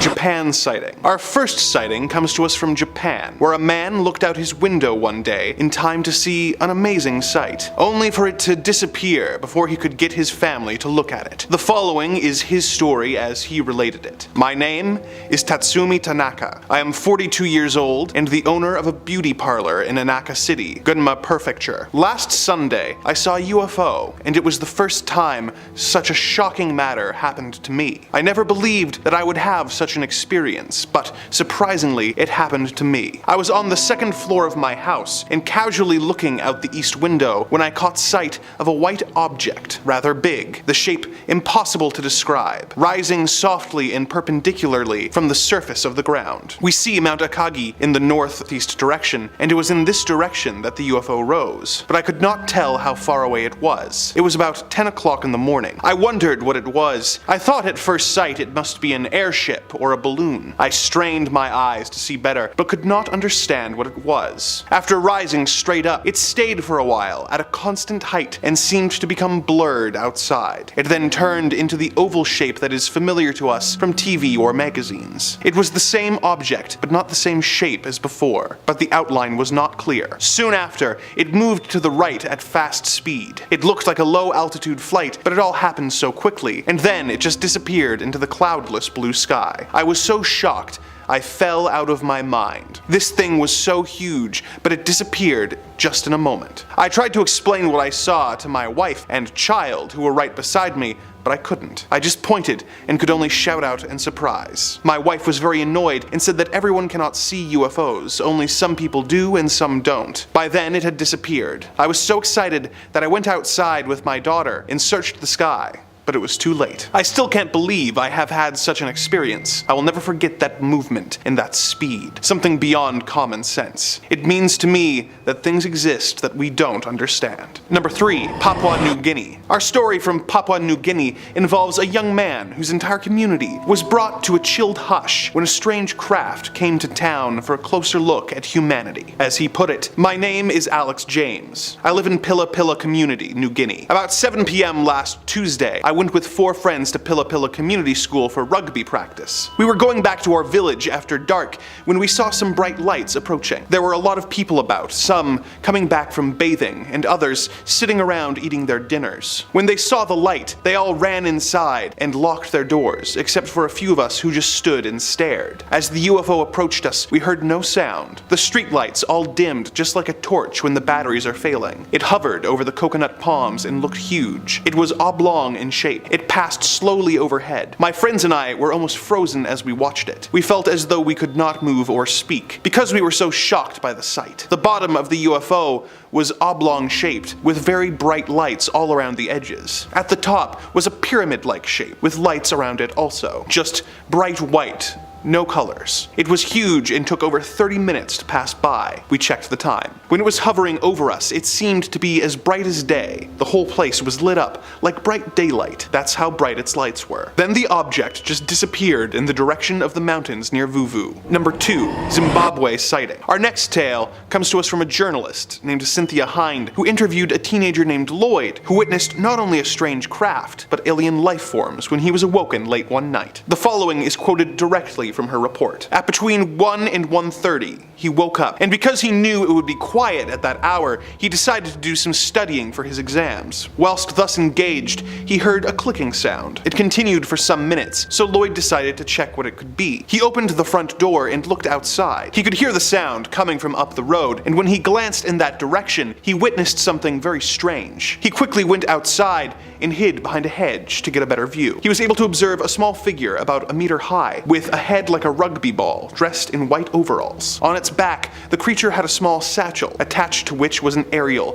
with a flashing red light. Lloyd was terrified. He told me he was asphyxiated with fear and ran back into the house, jumped into bed, and covered himself with his blankets. He slept fitfully for the rest of the night. At 6 the next morning, he went to look where the creature had walked and found several footprints which he could not identify and which he attributed to the creature. When he arrived at school, he told his friends about seeing a ghost in the night, but one of his friends friends suggested that it was a UFO. Lloyd is now under the impression that the creature is called a UFO. Number 1. Australia sighting. Our final tale of the day comes from a man by the name of Patrick Knowles. He was on a road trip with his family when they discovered a close encounter more terrifying than he could have possibly imagined. In his own words, it happened on January 20th. My mother, 2 brothers, and I were driving from Perth to Melbourne. We were going to drive straight through in shifts, and we planned to cross the desert at night when the heat wasn't so bad. By 2:30 a.m., we were in the Nullarbor Plain. We stopped for petrol and switched drivers. Sean was driving, and I was in the front seat next to him. The road was empty. Suddenly, we saw a bright yellow light up ahead, and Sean slowed down. As we got closer, the yellow light seemed to be emanating from an egg-shaped object hovering just above ground level. We thought we might be seeing things, but then a caravan passed, going the other way, and it swerved sharply to avoid the luminous egg. The closer we got to it, the more we realized it wasn't a normal vehicle, or a road signal, or anything like that. Sean swerved to avoid it, and we continued on, leaving it behind. Suddenly, the object started towards us. It appeared to accelerate with tremendous speed. We drove on, and it literally chased us. The faster we went to get away from it, the faster this object went after us. I reckon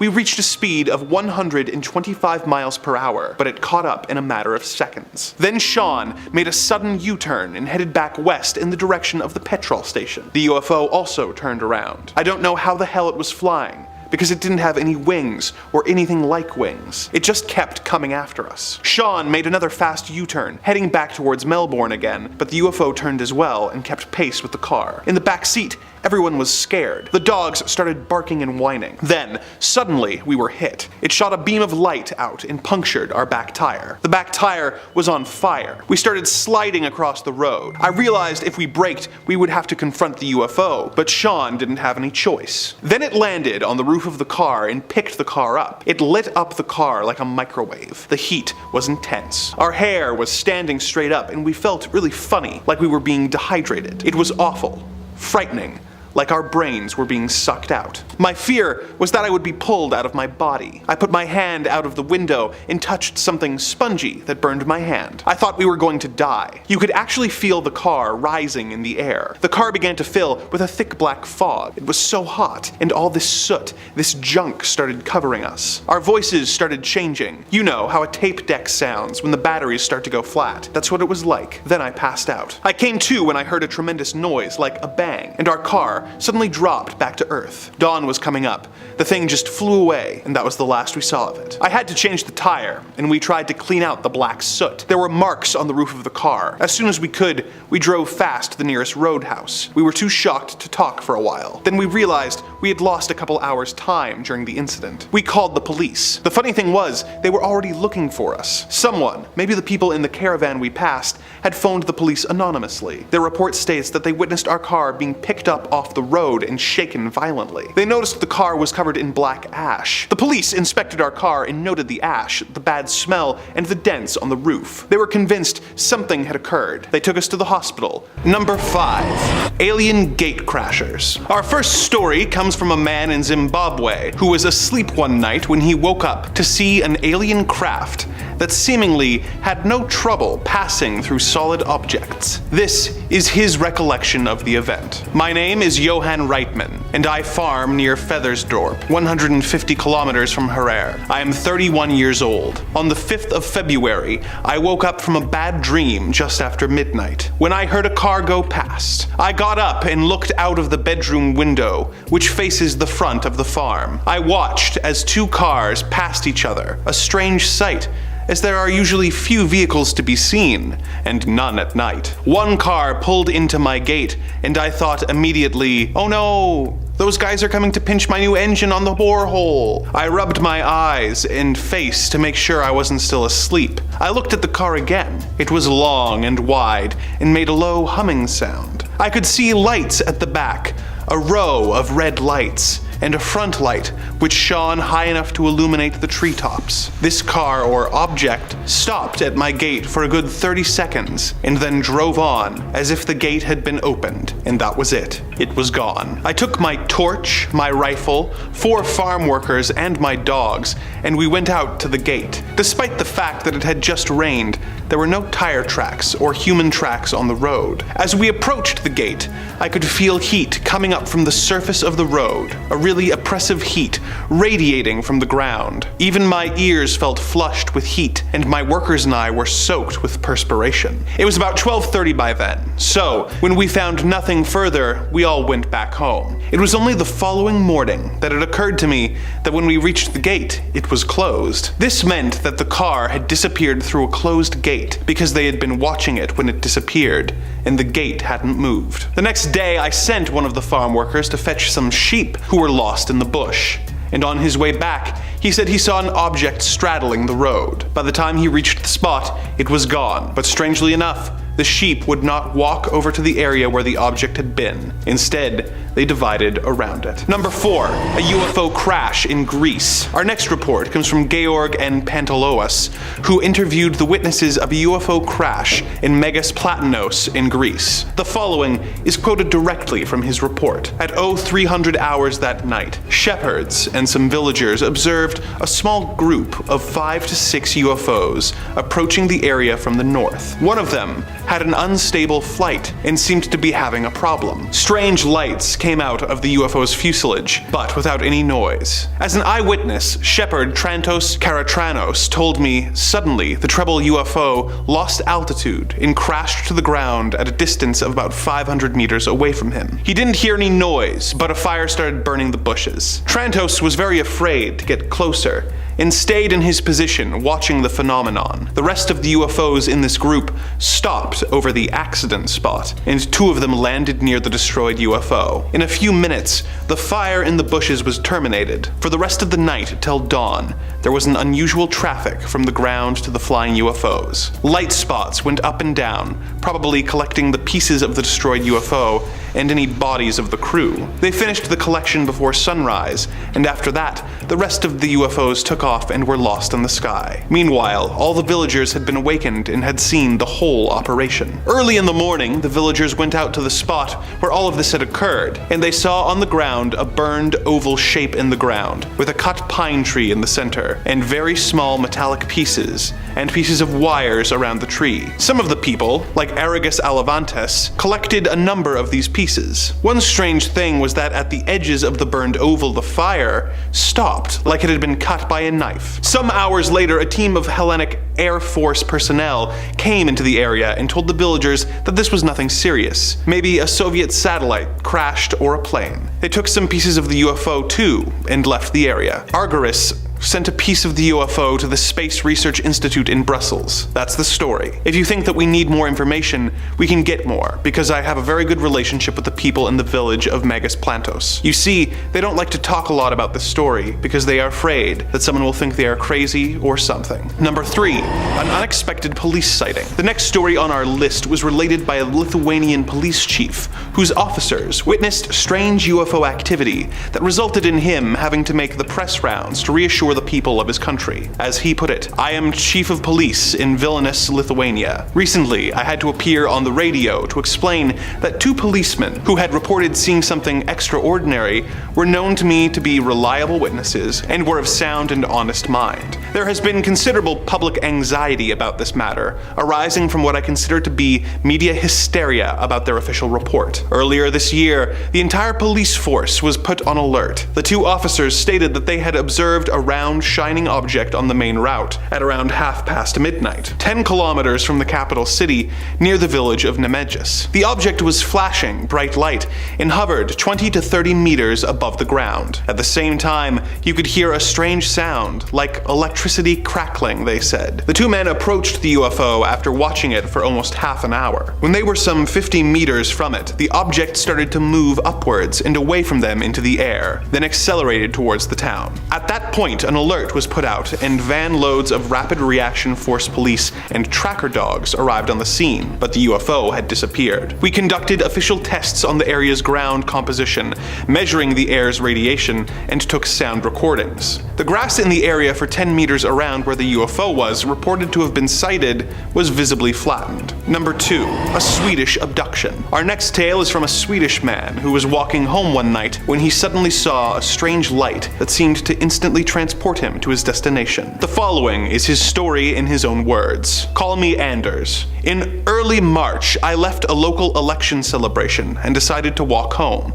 about 5 kilometers away. I had a few glasses but was still sober. It was a starry, moonlit night, and I decided to take a shortcut that led over a hill. As I was climbing, a bright light came from behind, which I thought was a fast car. I moved off the road onto the grass verge, and then I realized it was not a car. The light passed right over me, almost touching my head very quick. Then, I found myself immediately outside my home in Lindholmen, ringing the doorbell frantically. When my wife opened the door, she saw that I had a wound in my forehead and my cheek was burnt. The next day, I telephoned the National Defense and was interviewed in detail by 2 investigators. They told me there were other witnesses. A woman cyclist reported seeing a light at the same time I did, and a couple driving nearby saw what they thought was a new water tower with extremely bright lights shining out of its windows. Later, they realized there was no water tower at that spot. I still have a scar on my face to this day. Whenever I touch it, I feel a tingling sensation, and I experience a wonderful feeling of oneness,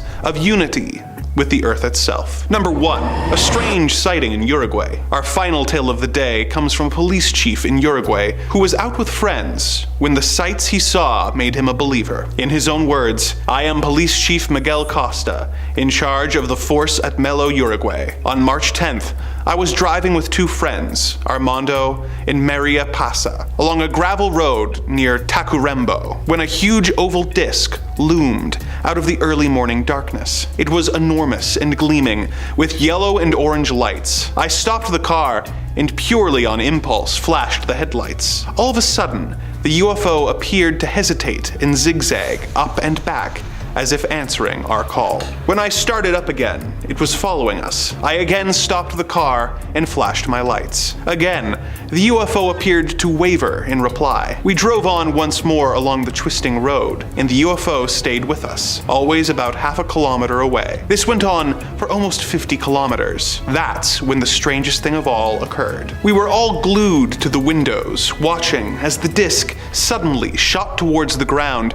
as if it was going to crash. It stopped 50 to 100 meters from the Earth, and we could clearly see its round, dome-like shape with a large flat plate underneath. There was a slight ring of cloud around the dome. The top was reddish, but the bottom was a brilliant glowing white. Inexplicably, the new position of the UFO made us all uneasy, so we turned around and headed back to Tacurembo, the nearest town. The blazing lights of the UFO remained at a constant distance behind us. I pulled in under some trees, hoping to evade it. We then observed a second disc traveling some distance behind the first. They never touched, but they seemed to be traveling together. They seemed to maneuver up and down until clouds started to form. Then they passed over the top of the clouds and lit them up like a halo. Then they faded, getting smaller and smaller until they disappeared at dawn. They had been with us for 90 minutes.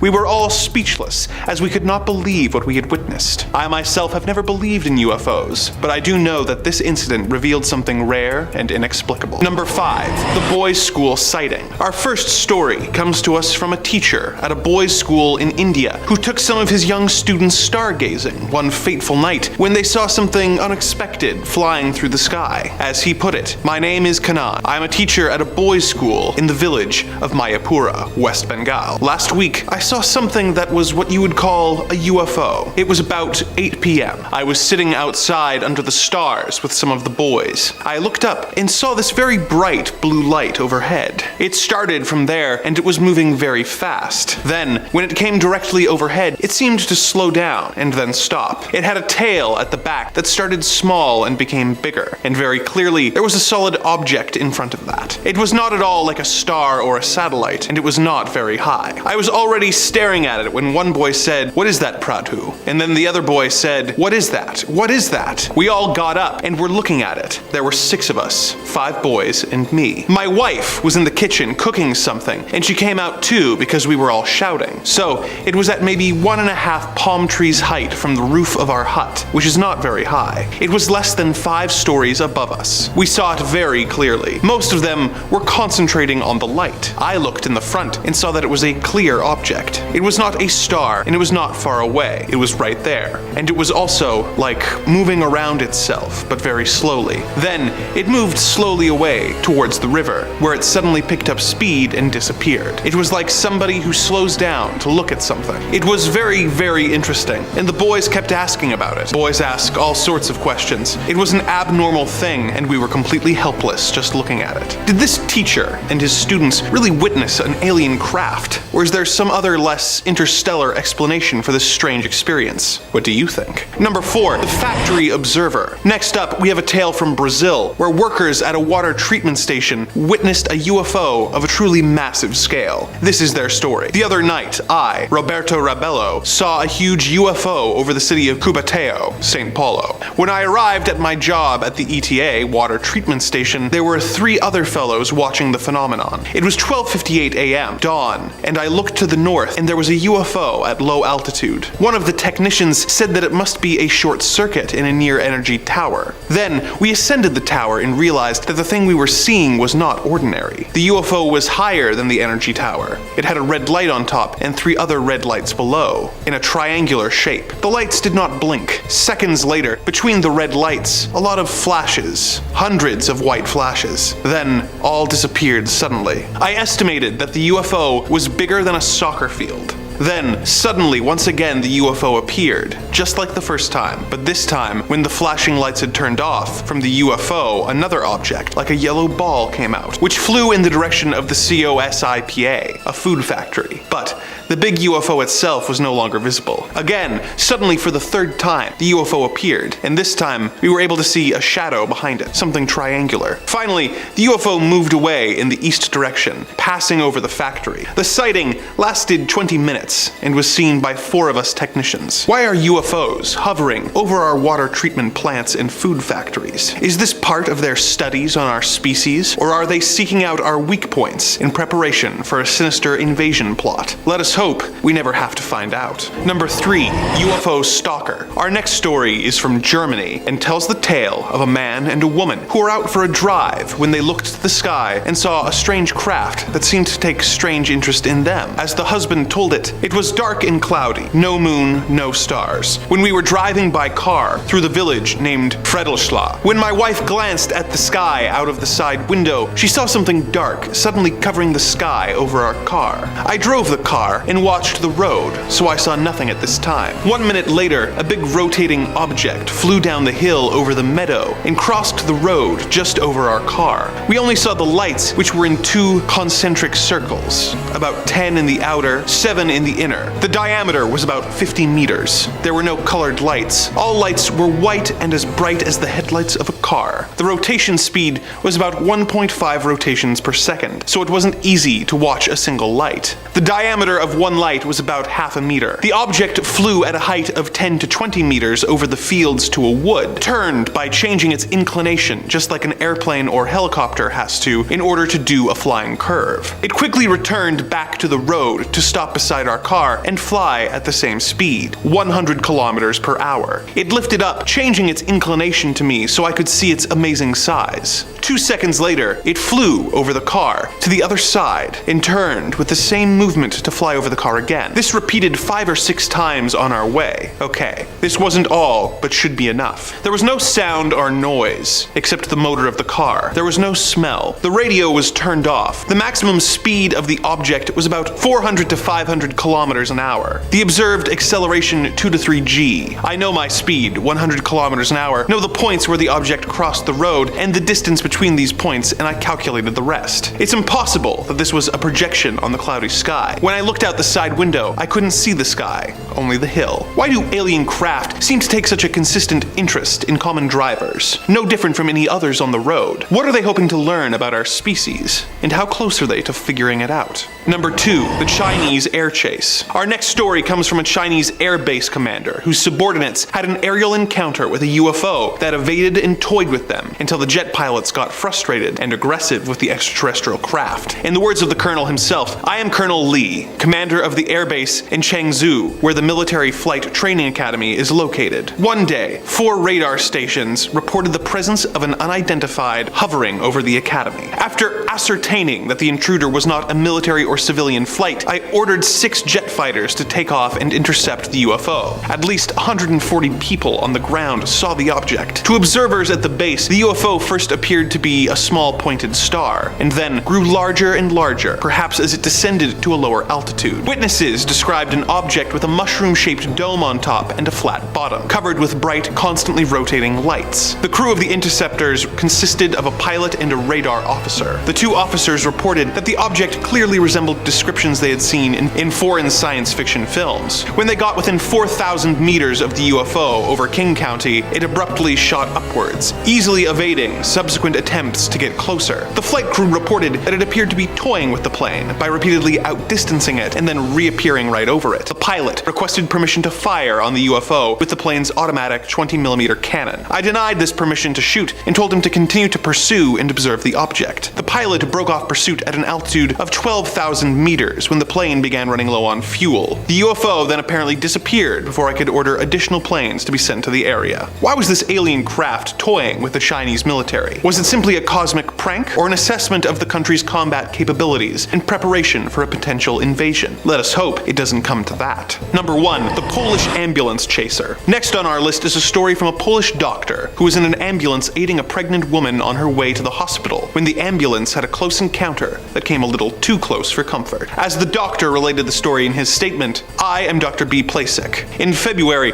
a woman named Mrs. Pluta, who was pregnant, began to experience labor pains, and the ambulance was called. She and I, plus the driver and stretcher bearer, were traveling along deserted country roads when we encountered, quite suddenly at 3:15 a.m., a huge crimson globe that came out of the sky and paced the ambulance for about 45 minutes. As we were a team of professional medical workers, our first concern was for the safety of the mother and baby, and we considered the UFO a distracting threat. For this reason, we did not get very emotional at the time. However, when we came to a level crossing, the 2 attendants in their hut were simply shaking with fear at the sight. We had to halt because the road was blocked by the huge crimson ball. To be more specific, this is what I believe we saw. At first, all of us in the ambulance saw the globe as a big red ball in the sky, some distance away. It looked larger than the full moon and was dark crimson in color. It immediately descended to the treetop height and hovered about 500 meters from the ambulance. 1 second, it hung in the sky at about cloud level. The next, it was seen hovering between 2 trees on either side of the road in the middle distance. All of us sensed the globe's ominous approach as it cruised towards us at a very low height,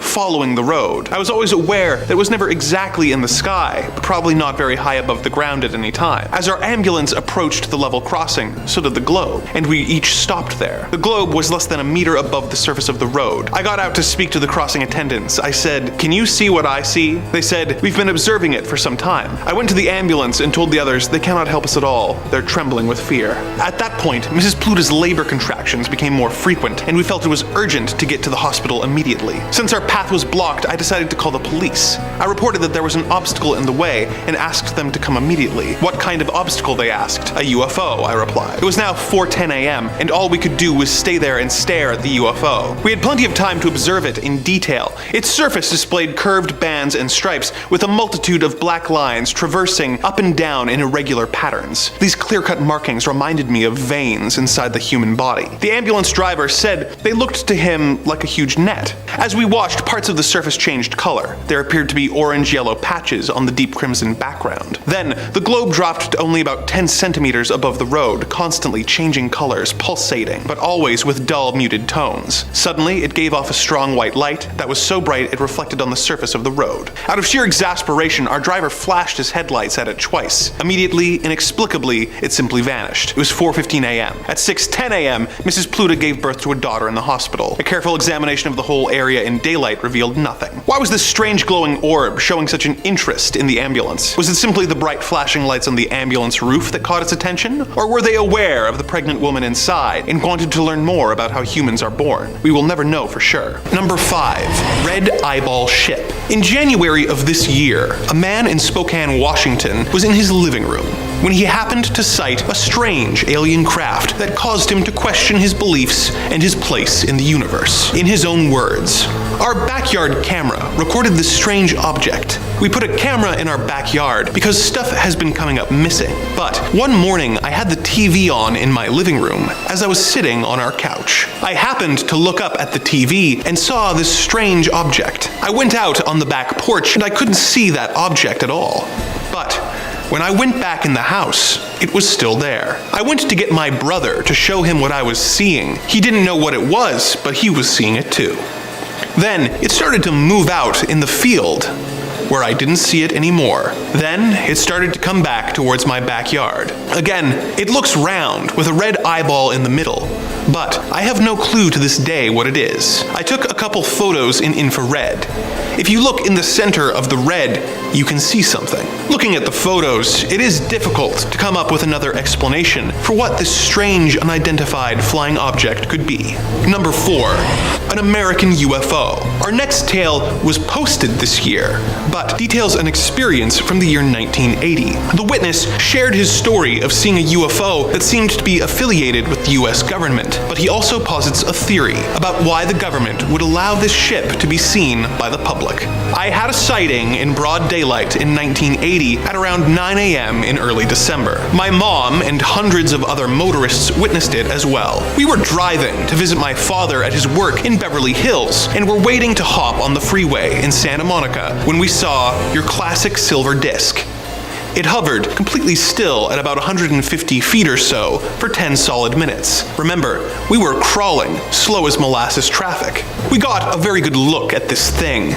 On the underside was stenciled US Air Force. It looked very official, and we assumed it had to be one of ours. Then, after hovering for 10 minutes, it shot off towards the southwest like a bullet. I've never seen anything move so fast in my life. It was shocking, but I have a theory as to what the craft was doing there and why we witnessed it. I don't know how familiar you are with Jimmy Carter on the issue of UFOs, but he is on record as having had a sighting of his own in 1973. Carter was no flake. He had a degree in nuclear physics and is a former naval officer, retired at the rank of lieutenant, which in the Navy is like the Army equivalent of a major. Rank promotions are much harder and time-consuming in the Navy.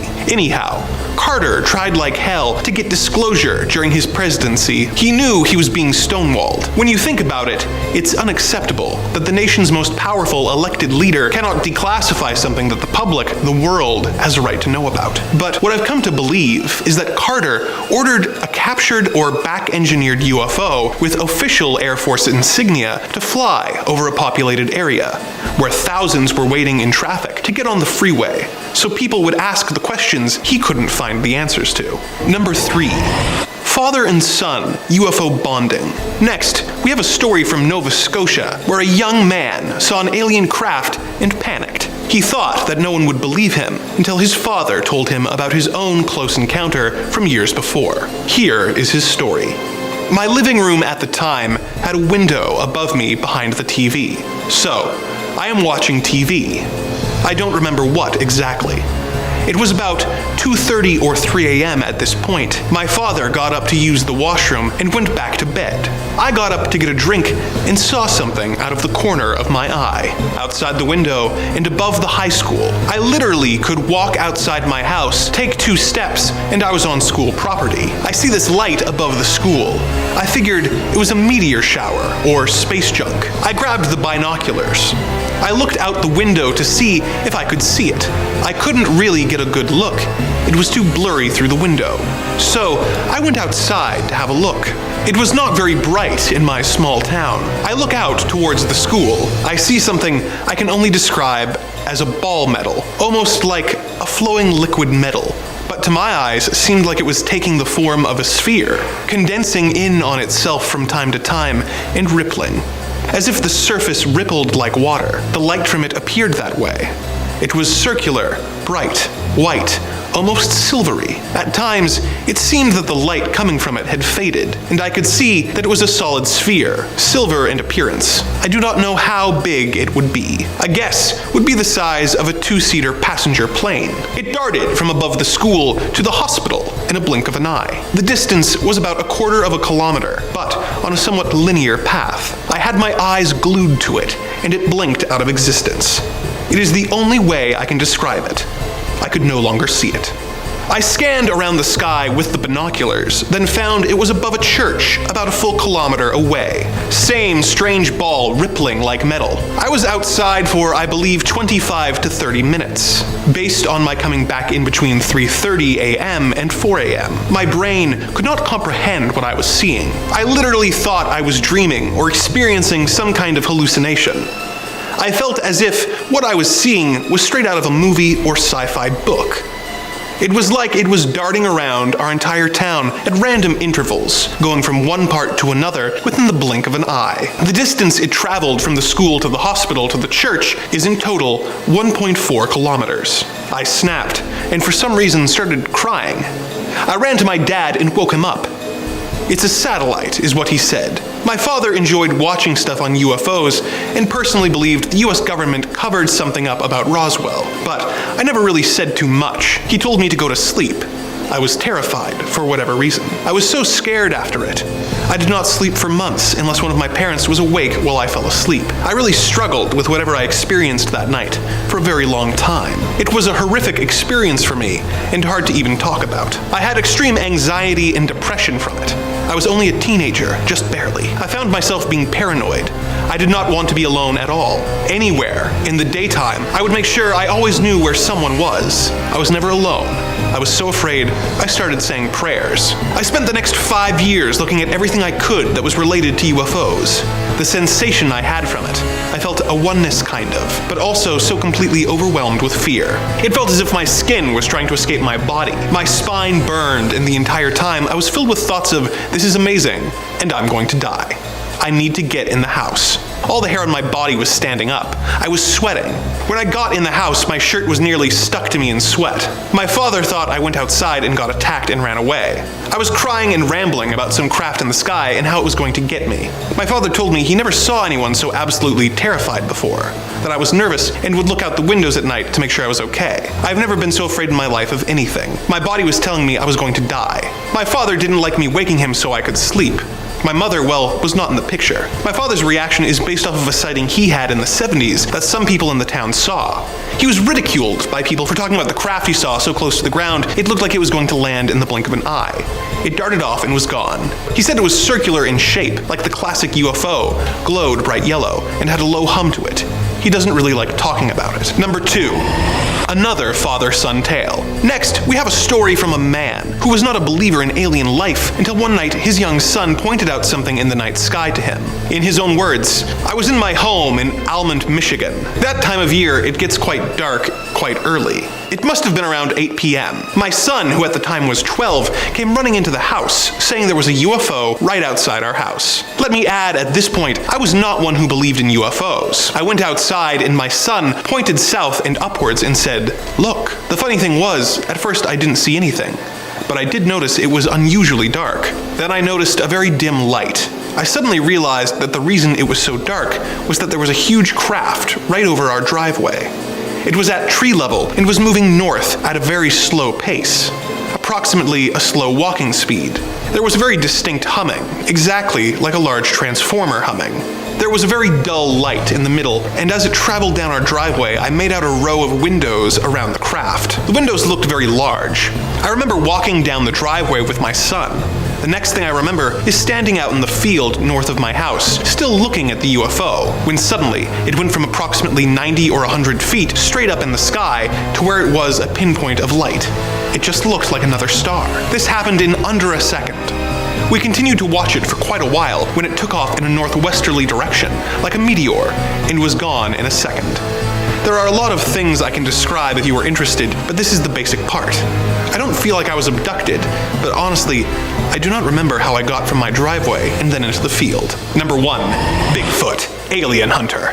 Our final story is perhaps the most insane-sounding story I've ever read. It began when a group of friends went to stay in a cabin in Missoula, Montana. At first, everything seemed normal until they looked to the sky after dinner on their first night, as one of the witnesses reported. Right there, hovering above the meadow at almost the level of the hills off in the distance, it appeared to be a triangular shape / sphere shaped like an arrowhead. It had a flashing red light at each point, and they flashed at the same time. Slowly, the craft started turning until it was pointing right in our direction. We all squealed with nervousness. We all convinced ourselves and each other that it was much too far away and that there was no way it could see us. Jason got up and turned the outside lights off. Then, the object turned off its lights. When Jason turned them back on, it did as well. They did this a few more times, with the craft always copying their actions. Then, with no warning, it just shot forward and then came to a dead stop over top of us. And when it stopped that quickly, it seemed that the momentum made the front end point downwards right at us. The group ran inside and hid, with one of them eventually working up the courage to look out the window, only to see yet another rare sight. Bigfoot. The witness kept quiet about this because, you know, one thing at a time, but that night heard bipedal footsteps on the roof of the cabin. The next morning, 2 of the friends went to the river to fish, and the others had coffee on the porch, but looked to the tree line and saw the drivers of the alien craft. I saw as clear as day what is commonly called a gray alien. Its big bulbous head was peeking out from behind a tree, and I saw its dark almond-shaped eyes and the tiny nose with 2 very small holes. I'm not sure if it felt me looking at it, but it slowly moved back behind the tree. At that point, the fishermen came running back, saying that they had crossed paths with Bigfoot again. 40 feet into the woods of mainly ponderosa pine, they saw the Bigfoot. It walked step by step with them, and then it looked over at them and realized they were watching it. That's when it started walking towards them. They started running, and they saw that it was walking as quickly as they ran. When they made it through the woods, they got to a clearing. They ran with everything they had. They said it was dark brown in color and maybe 7 feet tall. Its hair was bushy in spots. Most people go their entire lives without seeing aliens, Bigfoot, or UFOs. So the fact that this trip to the cabin resulted in a hat trick is pretty impressive. If this is true, why was Bigfoot so close to an alien craft? Is he perhaps an alien as well? Is he a Wookiee? With that, another journey together is complete. Welcome back, my true believers. No matter how bad they try to stop me, I'm gonna keep coming back giving you the UFO stories and footage I know you're craving. As long as you keep clicking on it, I'll keep coming with them for you. Let's get our telescopes out. Let's get ready to squint real hard at some blurry photos of black dots moving across the sky, but most importantly, let's get ready to believe. Because the truth is out there. This is the top 5 UFO footage that the government wanted suppressed. Part 3. They're not doing a good job suppressing it. Let me know down below in the comments what your favorite X-Files episode is. I really like the one with the Little Mermaid. Anyway, let's get into it. Number 5. Las Vegas body cam. My dear ghouls, things are heating up in the sky lately, and the whole world is coming down bad with alien fever. If you're a UFO enthusiast, the odds are very good you've heard a thing or two about the recent sighting in Las Vegas. That's kind of building up to be a modern day Roswell with all the conspiracy and cover-up allegations. NASA's planetary defense officer, which, side note, I did not know was a real job, told Motherboard, a branch of Vice News, that a green fireball observed last month was not a UFO, but rather a small meteor less than a meter in size that landed smack dab in somebody's backyard. Now, the Las Vegas police officers who responded to the call say they didn't find any aliens in a manhunt, or alien hunt, I suppose is probably more accurate, but they do hope to find them in the future, citing the city's close proximity to Area 51 as a source of speculation. Now, the problem is that footage went wildly viral over the internet when a police officer's body cam was uploaded. We've got a little bit of this footage for you here today. It's kind of hard to make anything out of it, like most blurry alien footage, but it's fun to let our speculations run wild, and this TikToker seems adamant that you can see an alien over one of the cops' shoulders. Personally, I think it does look a bit just like a light or like a headlight or something, but you let me know what you feel like you see. The case has been captivating, with the callers, the 911 callers, claiming that they saw tall, non-human entities in their backyard with big glowing eyes looking at them. So what do you think, my fair and trusted viewers? Do you think these aliens got lost on the way to Area 51 to meet their friends and crash landed in somebody's backyard? Or was it just a meteor? Or did the aliens come from the meteor and the meteor itself was the UFO? Truly, who is to say? Who is to know? Hopefully we find out soon enough, and when we do, you better believe that I'll be the first to tell you. And if you're looking for way more videos about all things UFO and alien, oh my good gosh, do we have a lot of that on the channel for you to enjoy. Everything from conspiracies, cover-ups to UFO sightings, we've got it. If you're sick of hearing about little green men, we've got all sorts of things on crime, conspiracy, everything scary.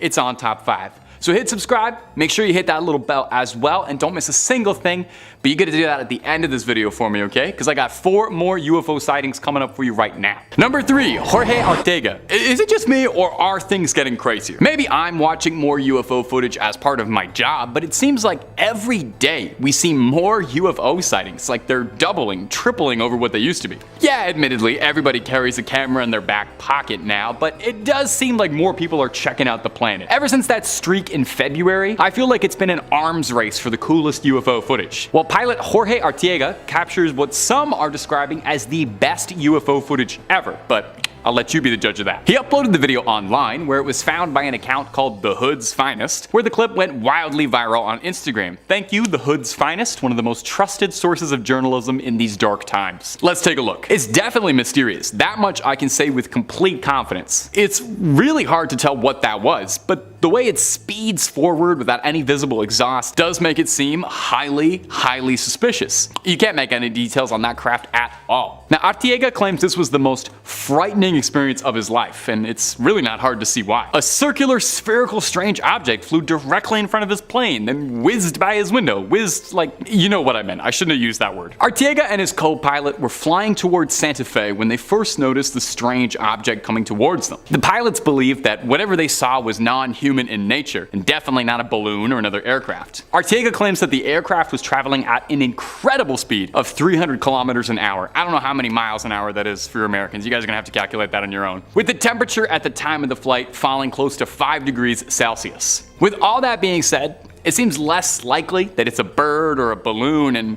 possibly something far more mysterious. As always, I love to hear your guys' opinion on stuff like this, so feel free to debate away in the comments if you think you've got an idea or an angle on this that I'm not seeing. We need as many eyes on this as possible. Of course, you can also just, I don't know, tell me something nice about your day. Tell me something that made you smile today. I love hearing about that too. Number 2, Chad Underwood. I think by now, if you're subscribed to the channel, and I hope you are, you've heard a thing or two about the Tic Tac UFOs that the Navy released videos of. In a lot of ways, these videos were kind of one of the first big steps for this recent surge of UFO, UAP stuff being taken kind of seriously, with these baffling videos leaked by the Navy that no one could explain. Although they were taken years and years ago, back in the halcyon days of 2004, the pilot who took the video has rarely spoken out about his experiences at all, for the understandable fear that he'd be lumped in with, quote, the little green men crazies that are out there. Well, I'm one of them, Chad Underwood, and I'm ready to believe you. Oh, Chad Underwood, that's the guy who filmed it. I don't know if I said that before. The story of the Tic Tac UFO began on November 10th, 2004, when radio operator Kevin Day reported seeing something odd and slow flying around the San Diego coast. It was moving approximately 140 miles an hour at a height of nearly 30,000 feet, so definitely not like any bird that I've ever heard of, and probably unlikely to be balloons. Commander David Fravor of the Black Aces identified the 40-foot-long white oblong-esque object hovering and exhibiting no exhaust, propulsion, but seemingly darting itself forward at impossible velocities. It was Chad Underwood's footage that got shared and went viral. Via infrared camera pods mounted on the plane, we get sightings of these mysterious Tic Tacs in action. And I wish I had something different to tell you for the end of this point, something a bit more dramatic and exciting, but nearly a decade later, and we are still absolutely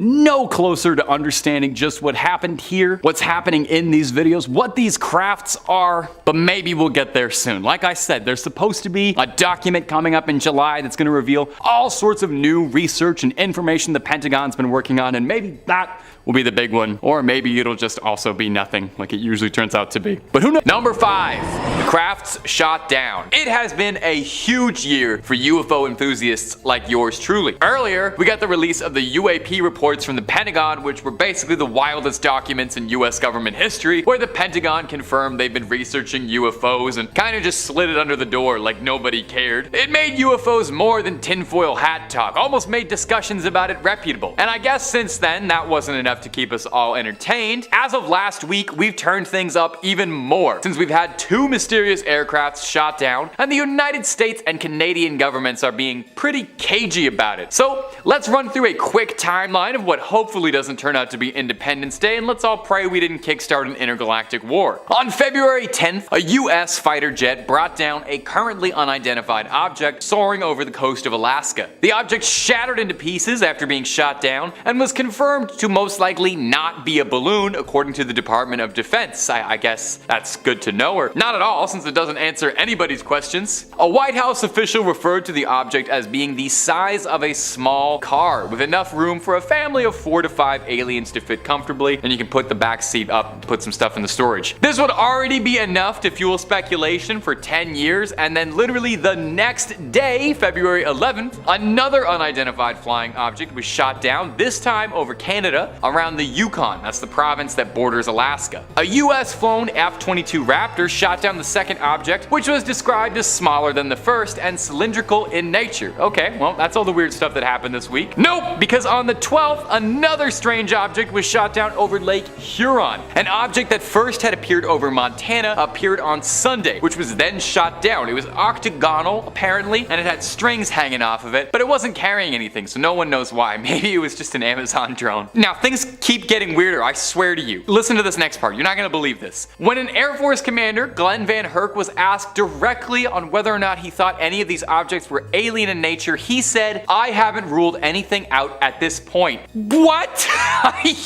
I can't even speak, but the current sitting government officials are like, hey, maybe it's aliens, shrugging their shoulders. Is this it, guys? Is this it? They didn't specify whether or not these objects posed a threat. They said they just posed a threat to civilian air traffic, but the White House did say that these objects were broadcasting signals. I would say watch this space for updates, but really just like watch regular space. At this rate, there's gonna be an alien every single day. But if you can't wait for any more and you just want to watch alien videos all day, I completely agree with you. That's what I do every day and it's great. We've gotten loads of alien and UFO vids, NASA conspiracies, and hey, if that's not your jam, we got scary stories, horror movies, monsters, cryptids, true crime, baby, we got just about everything spooky under the sun and above it. So stay subscribed to Top 5 Scary, but most importantly, stay scared. But subscribe after, we gotta finish this video first. We got way more alien footage to get through. Moving on. Number 4, the Picket Post, Arizona sighting. Well, with all of this stuff flying around in the sky these days, is it any surprise that people are catching more weird footage than ever before? The UFO subreddit has been lit up like fireworks on the 4th of July with all kinds of alien sightings from all across the globe. Come take a look at some of the best ones I've seen this week. Hopefully they're new to you as well. Our first sighting comes to us from a redditor by the username of MaxKeller96, and they posted a short clip from Picket Post, Arizona that's got us talking. Take a quick little look-see. This is one of the better ones I've seen in a minute. Here's what the redditor had to say about the clip. My sister, dad, and I were out hiking near Picket Post when one of us noticed something glimmering near the mountain, so we stopped to take a look at it. All I could make out was that it was a small bright dot in the sky. After a good 15 seconds of staring, I started recording. It then dropped what looked like 2 flares, though my sister swears she counted at least 3. Up until that point, I thought it might have been a helicopter, as there's all sorts of army stuff out there, but there's no way anything can accelerate that fast. We all lost sight of it nearly instantly after the video cuts, and we were pretty freaked out about it. I've replayed it about 100 times, and I've tried showing it to everyone, and no one has any idea other than that it could be a super advanced drone. So, if you think you know, please let me know.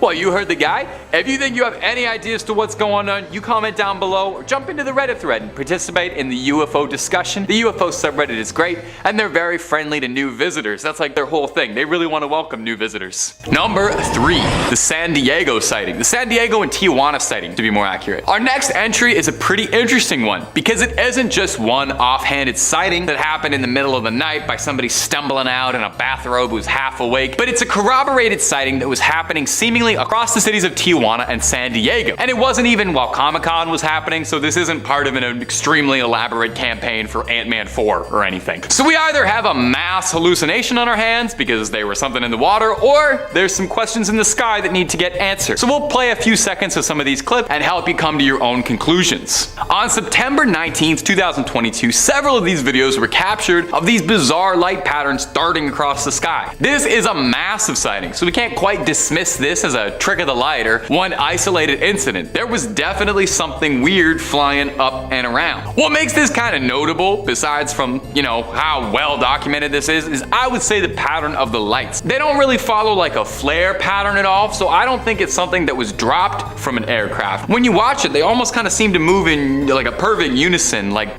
flashy geese.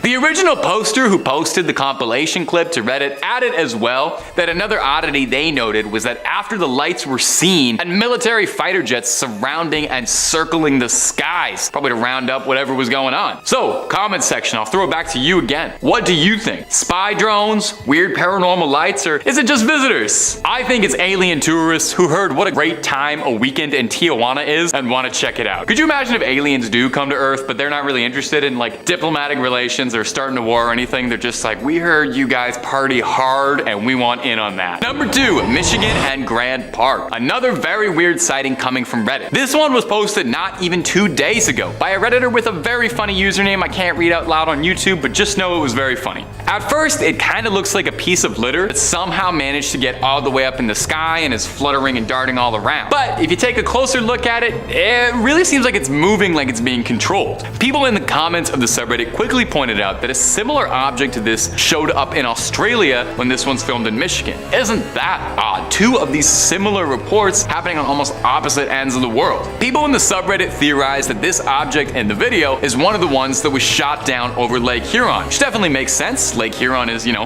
in Michigan. Could this be some of the last footage of this alien craft before it got burnt up? From this clip, I would say to me personally, it looks like some sort of hyper advanced drone, maybe more than a piloted craft. It looks very small, so unless there's like a really teeny tiny little alien inside there, I don't know. But with all cell phone footage, you know, it's kind of impossible to ascertain the size of the thing. I think this one's pretty conclusive personally, and if this really is footage of the object that was shot down over Lake Huron, I would say the United States and Canadian governments agree with my assessment as well. But as all of these clips, please let me know what you think it is. If it's a drone or an alien or maybe just a really impressive kite that accidentally got destroyed. Number 1, the Columbia sighting. Now, our number 1 sighting is another international one. You think aliens are only going to show up around North America? Come on, expand your worldview a bit. If aliens invade, they're going to go after the whole planet. There's a whole lot to see, a whole lot of things they could burn down with lasers. And it seems like they were curious about the countryside of Colombia, because this footage out of Bogota, Colombia is truly out of this world. Seriously, this is like the most impressive UFO footage I've ever seen in my life. It was captured by a pro photographer who sent it along to a friend of his who's a YouTuber. Hey, reach out, let's collab. In the hopes of getting it to more eyes and people who can analyze it. And yeah, seriously, this is one of the most convincing things I've ever seen.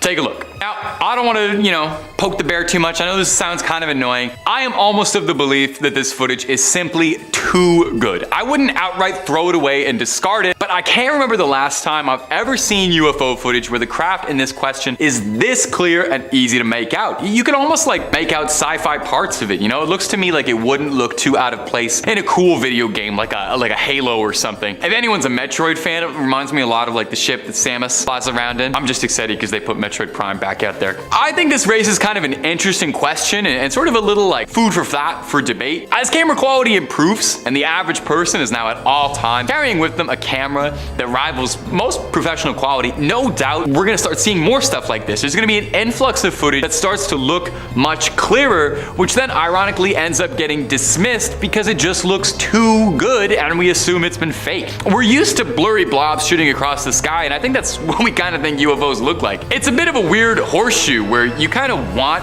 alien footage to look bad so it's more believable. I don't know, maybe I'm just rambling, maybe it all makes sense, but let me know what you think about this one. I think this is absolutely nuts, and I think this is the most exciting time to be into UFOs and UAPs as a whole. Starting off this list in our number 5 spot, we have Project Grudge Report 13. Okay, so I've read quite a few different UFO sighting stories and stories of alleged alien abductions, and this is fully one of the most terrifying that I have ever heard of. So basically the story starts off in March of 1956 when Air Force Sergeant Jonathan P. Lovett was assisting Major William was assisting Major William Cunningham in the White Sands Missile Testing Grounds near Holloman Air Force Base in New Mexico. The pair were out searching for debris from a recent rocket test when Major Cunningham heard a loud scream. His first thought was that Sergeant Lovett had been bitten by a snake, so he went around to help aid his partner when he allegedly saw something he never expected. He recounted seeing the sergeant being dragged away by some sort of long serpentine arm that had wrapped around his legs. Whatever this creature was, it was connected to a hovering silver disc that was in the air about 15 feet away. The major stood there in horror as he watched this creature and the sergeant retreat into the craft, which then rose vertically into the sky. Of course, he radioed for help, and while he was taken to the hospital for observation, search teams were sent out immediately. It wouldn't happen until 3 days later that they would find the body of Sergeant Lovett, only 10 miles from the site where he was said to have disappeared from. The autopsy performed on him later also only raised more questions than answers, as his body was severely harmed. So of course there was an investigation that happened, and many people claim this investigation was detailed in a 600-page document labeled Project Grudge Report 13. But the problem with this is that no official information on Report 13 exists, and the US government denies its very existence. Though Grudge Reports 1 through 12 have been declassified, along with Report 14, no official mention or accounting of Report 13 exists, and the story solely relies on secondhand accounts of the horrible incident. In our number 4 spot today, we have the cigar-shaped UFO. Okay, so let's set the stage. It's 2:45 a.m. on July 24th, 1948, and there are 20 passengers aboard a twin-engine propeller plane that is at 5,000 feet, being flown from Houston to Atlanta by pilot Clarence S. Childs and co-pilot John B. Whitted. Out of the 20 passengers on board, 19 of them are asleep at these early morning hours, and everything seems to be going as per usual until it wasn't. The 2 pilots and the 1 passenger who was awake all witnessed the same thing about 20 miles southeast of Montgomery, Alabama. About a week after the incident, the pilot explained what he had seen by saying, quote, "It was clear there were no wings present, that it was powered by some jet or other type of power shooting flame from the rear some 50 feet. There were 2 rows of windows which indicated an upper and a lower deck, and from inside these windows a very bright light was glowing. Underneath the ship there was a blue glow of light. By his estimates, he watched the UFO for about 10 seconds before it completely vanished." The co-pilot gave a similar explanation and also added, quote, "The object was cigar-shaped and seemed to be about 100 feet in length. The fuselage appeared to be about 3 times the circumference of a B-29 fuselage. It had 2 rows of windows, an upper and a lower. The windows were very large and seemed square. They were white with light, which seemed to be caused by some type of combustion. I asked Captain Childs what we had just seen, and he said that he didn't know." Well, this is obviously all very strange and peculiar. What has driven UFO enthusiasts even more is the fact that this strange sighting was of course later investigated by the US government, but the results of that investigation have allegedly been mostly destroyed. Does that mean that they found something they aren't willing to share yet? Some believe that perhaps the pilots and the passenger witnessed a secret Soviet spy craft, while others believe it was definitely something of the extraterrestrial variety. In our number 3 spot today, we have the Lubbock incident. On August 25th, 1951 in Lubbock, Texas, a group of scientists from the Texas Technical College were all hanging out in the backyard of geology professor Dr. W.I. Robinson. They were all just chilling, enjoying each other's company, until around 9:20 p.m. when they saw something very strange. It was a V-shaped formation of 15 to 30 bluish-green lights passing overhead. They were completely confused over what it could be, but figured that the lights would likely reappear, which they did. About an hour later, the lights reappeared, and at this point, all of these scientists knew that they had witnessed something exceptionally interesting, but what was it? The scientists weren't the only ones to witness the lights either. About 350 miles away in Albuquerque, New Mexico, an employee of the Atomic Energy Commission's top secret Sandia Corporation, who had a high-level Q security clearance, had been sitting outside with his wife, quote, gazing at the night sky, commenting on how beautiful it was, when both of them were startled at the sight of a huge airplane flying swiftly and silently over their home. On the aft edge of the wings, there were 6 to 8 pairs of soft, glowing bluish lights. There were more sightings as well, all reporting a similar thing. The group of scientists began investigating, tracking tracking the lights, which they witnessed 12 more times. They measured the angle of the lights, they tracked the speed, and they attempted, unsuccessfully, to try and measure the UFO's altitude. Here's the deal with this though. The government did end up investigating, but the official explanation for these lights is the most cryptic message I've ever seen. It read, quote, "I thought that the professor's lights might have been some kind of birds reflecting the light from mercury vapor streetlights, but I was wrong. They weren't birds. They weren't refracted light, but they weren't spaceships. The lights that the professor saw have been positively identified as a very commonplace and easily explainable natural phenomena." I can't divulge exactly the way the answer was found because it is an interesting story of how a scientist set up complete instrumentation to track down the lights. Telling the story would lead to his identity, and in exchange for his story, I promised the man complete anonymity. Despite people claiming that the mystery has been solved by this explanation, people are left with a lot more questions than answers. And finally, in our number 1 spot today, we have the Westall incident. Taking it back to 1966, we have the largest mass UFO sighting in Australia that at the time was largely ignored. This incident took place when over 300 students and staff members of a school in Melbourne all witnessed multiple UFOs silently flying through the air before they landed in a nearby field. Well, there's been a ton of speculation about this incident in the many years it's been.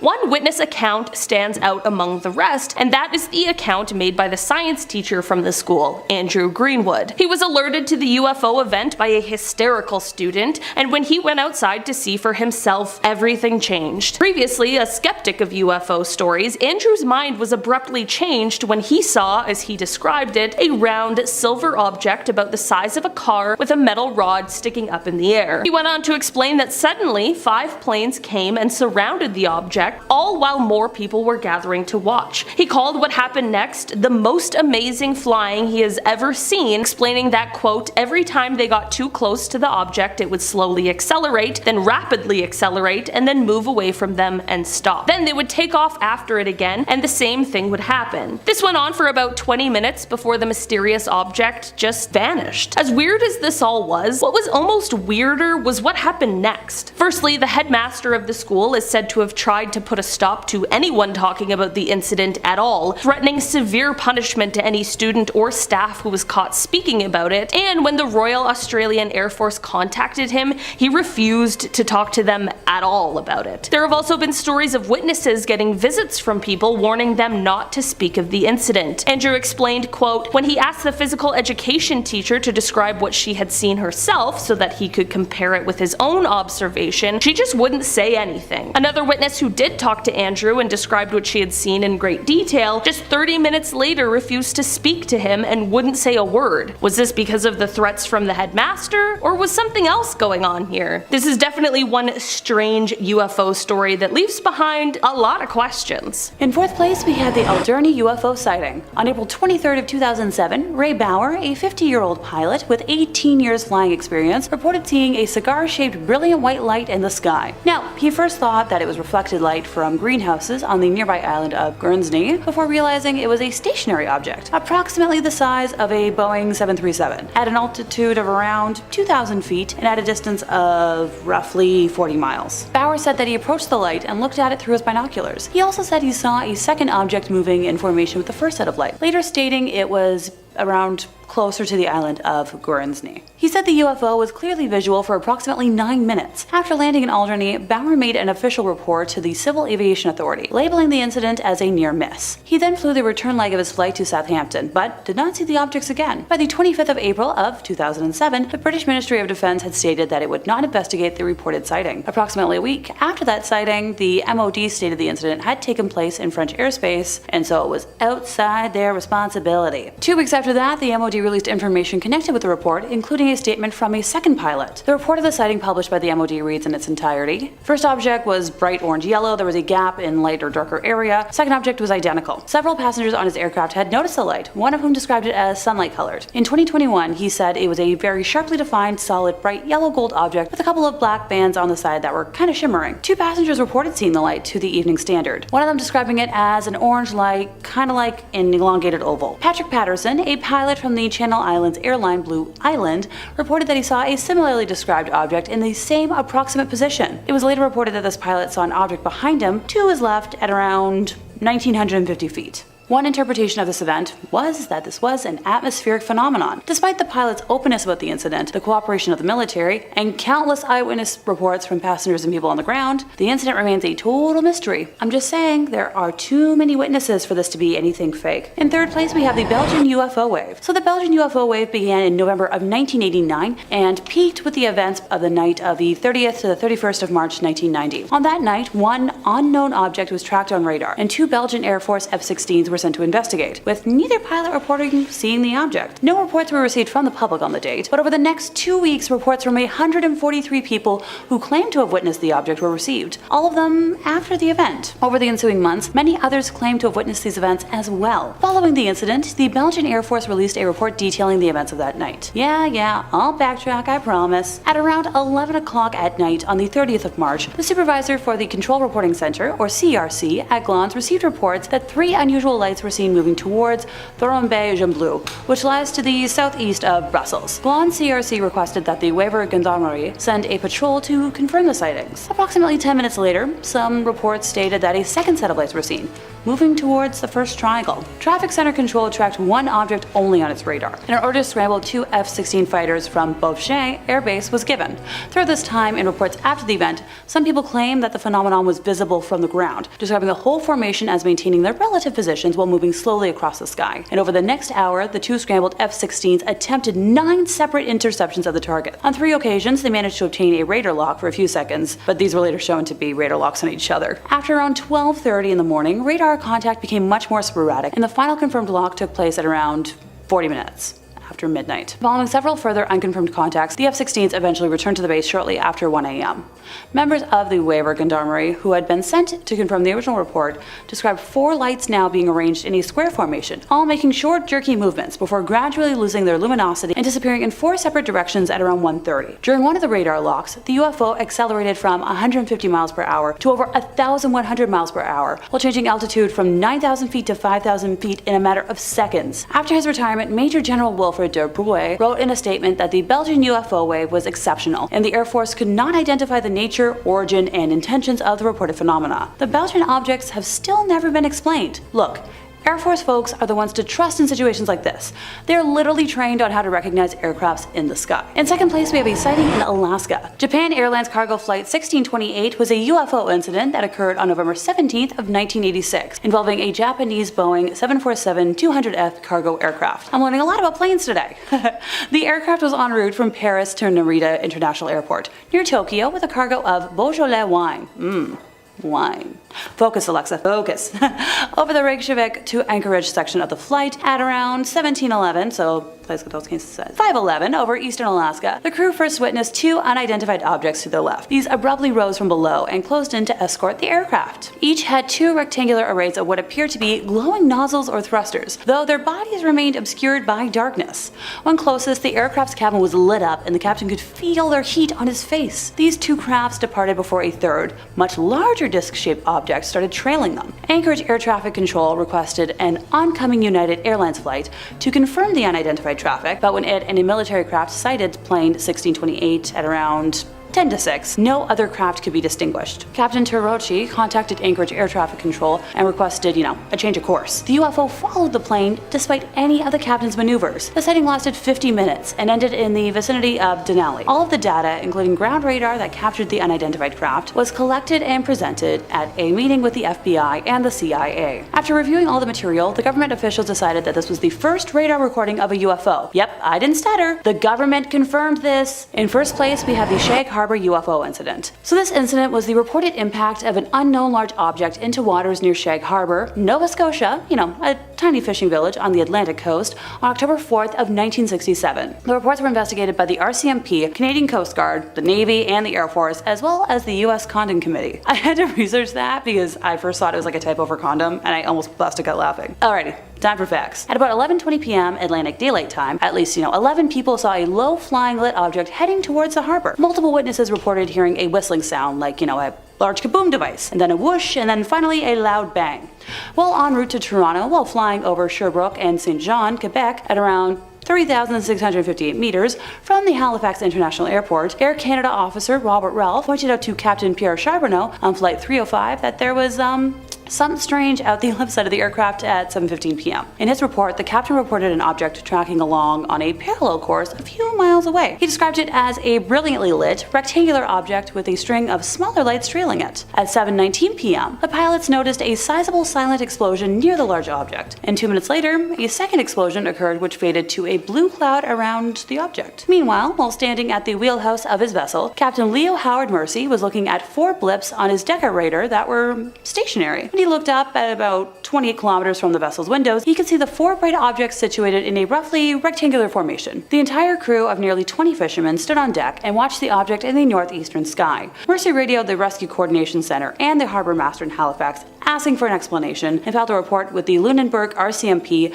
outlining his sighting when they returned to port. Over in Halifax, the Chronicle Herald and local radio stations reported a glowing object that was seen by many people who called their newsroom. They reported witnessing strange glowing objects flying around Halifax at around 10 p.m. Assuming an aircraft had crashed, within about 15 minutes, 2 RCMP officers arrived at the scene. Concerned for survivors, the RCMP detachment contacted the Rescue Coordination Center in Halifax to advise them of the situation and ask if any aircrafts were missing. Before any attempt at rescue could be made, the flying object, with the lights still showing, started to sink and disappeared from view, so a rescue mission was quickly assembled. Within half an hour of the crash, local fishing boats went out to the crash site in the waters of the Gulf of Maine off Shag Harbor to look for survivors. Here's the fun part. No survivors, bodies, or debris were taken, either by the fishermen or by a Canadian Coast Guard search and rescue cutter, which arrived about an hour later from nearby Clark's Harbor. By the next morning, RCC Halifax had determined that no aircrafts were missing. While still tasked with the search, the captain of the Canadian Coast Guard cutter received a radio message from RCC Halifax that all commercial, private, and military aircraft were accounted for along the eastern seaboard in both Atlantic provinces and New England. That same morning, RCC Halifax also sent a priority telex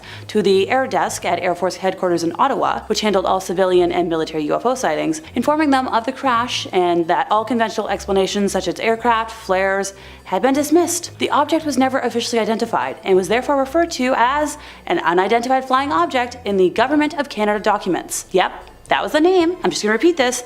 The Government of Canada officially confirmed it as a UFO. 2 days after the incident had been observed, a detachment of Navy divers from Fleet Diving Unit Atlantic was assembled, and for the next 3 days, they combed the seafloor of the Gulf of Maine off Shag Harbor looking for an object. The final report said no trace of an object was found. Just saying. Fascinating that no one found anything, and that the government confirmed it was a UFO. So take that, skeptics. And that brings us to the end of our list, and I'm just saying, I think I touched on some pretty credible tales. Number 4, in Brazil. For our next one, we are going to be headed out to Brazil. And wow, I have absolutely no idea what is going on in this clip, but it is definitely bizarre. Let's get some eyes on it. Can you take a look at this for me? I'd say what on earth is that, but I think it is extremely clear that whatever is happening in this clip is not of this earth. It looks like a ball of molten hot lava just existing, vibing, floating along in the countryside. It almost looks like it's dripping too, which I think is interesting. Could this be like sparks flying off of a craft or some technology infinitely too advanced for little old me to possibly understand? A commenter on the video made an interesting comparison that I will include here too for posterity, noting that the dripping effect reminded one commenter of the described UFO in the Rendlesham Forest incident, which was purported to have also been dripping something out of it as it flew, which resembled magma. And if you don't know the Rendlesham Forest incident, we've covered it a couple times on the channel. Can't remember the exact titles of the videos, but I definitely have talked about it. The entity moves very erratically, so it's hard to even guess what this could be. The light seems to be pulsing out of it. Usually you can always entertain the possibility in any UFO clip that, maybe it's a drone or a weather balloon, but for this one, I am out of ideas, and I am more likely to say it's a demon than anything else. So I am officially turning this one over to you guys, comment section. If you can crack this case, you are more than welcome to be my guest, and please let me know if you got any theories or ideas about this one, because I am fresh out of them. Number 3, Guadalajara. Our next video is going to be taking us down to Mexico, in Guadalajara specifically. Originally posted to TikTok, the video is pretty clear, refreshingly for UFO clips. You can see something bizarre flying around in the sky, with a series of lights flashing in a circular, almost like honeycomb-esque pattern hovering hovering above the city. Surveying? Just checking things out? Got lost and should have taken a right turn at Albuquerque? A commenter on the video shot down the idea of it being an airplane, which I know most of you were probably thinking while you're watching this, saying that they've worked in an airfield their whole life and they've never seen an aircraft that had lights on it like that and it didn't have a beacon on it, a giveaway that it wasn't a plane. Now, some had suggested a possibility that it could be a collection of drones all flying together in unison, but for what purpose, I could not tell you. A very complicated hoax? A military operation just for kicks? I think what's getting me about this clip is that the UAP flies in like a perfectly straight line, but isn't a plane. I don't know enough about drones to dispute this, but I can't imagine it'd be easy to get a ton of drones all moving in a perfect formation like that, but maybe it actually is very easy and I'm just ignorant. All I know is that this clip is definitely weird, and I've watched it approximately 100 times, pausing and yelling at my editor to zoom and enhance, like I'm a CSI guy. If anyone in the comments can translate what's being said in the video, maybe that'll help out. Although I imagine it's mostly people just saying, look at that weird thing in the sky, what is that? And I feel like you've probably got more than enough of that from me in this video already. Number 2, South Africa. Our next clip is down in Zambia, South Africa, and it honestly looks like an arrival scene that came out of a movie. We can see 4 blindingly bright lights slowly coming forward in the night sky, offering absolutely no clue as to what this could possibly be. Now, the usual drone theory is definitely possible. We can consider this could be 4 drones moving in unison or something, but I don't know. It seems too perfect to be drones. Now, since it is in South Africa, I would be more than a little concerned that this could possibly be the prawns touching down, and I hope we all learned a very important lesson from District 9 about how to treat our alien friends. The clip in question also features an amazing narration, and I don't know how much of it we're allowed to include in here. A lot of you are so smart and so intelligent. Tell me what this is. These things are so aligned. How does this happen? But you can hear the camera guy just absolutely going off in like the funniest rant about how no one can explain what he's seeing, and if you'd like to come down and explain it for him, he includes his like GPS coordinates and everything. It is so funny, definitely worth looking up later. Now, some skeptics in the comment section have pointed out that this could very well be as easily explainable as lights from a crane or a lamppost on a football field or something, and yeah, it definitely does seem possible, but I'd like to see the same location in the daytime, see what's happening there. But it could also be something completely mysterious touching down and coming forward, and if you're so smart, you explain it to him. That's what he says in the thing. It's so funny. And number 1, Tom DeLonge sighting. Now, I'm including this next one for a couple reasons. First and foremost, it's a very impressive clip of a UFO flying around, and when you watch it in a second, you'll understand where I'm coming from. But secondly, because it was shared by Tom DeLonge, and I just love the fact that after selling out who knows how many Warped tours, the Blink-182 frontman spends his days looking for all the small things in the sky. That's a little Blink-182 joke for you. In his Instagram post, Tom writes that this clip changed the world. I'll let you decide for yourself. Now, for what it's worth, this clip really is something. DeLonge included several alterations to the little clip. We got some thermals, enhancements, stabilization, and yet none of it really helps too much at being able to figure out just what exactly this is, if not a flying saucer. We can see this thing zipping around in the sky, and then it seemingly activates like warp speed because it just vanishes in the sky, going back to the mothership, I guess. Now, if you're looking at this and you think maybe it looks a little bit too good and you're like CGI radar is starting to go off, you are not entirely alone, because some commenters on this clip said that it looks too good and were suspicious. Doubly so because, well, Tom DeLonge has spoken rather openly about his hopes to eventually turn his To the Stars research group into a multimedia empire, including movies and television and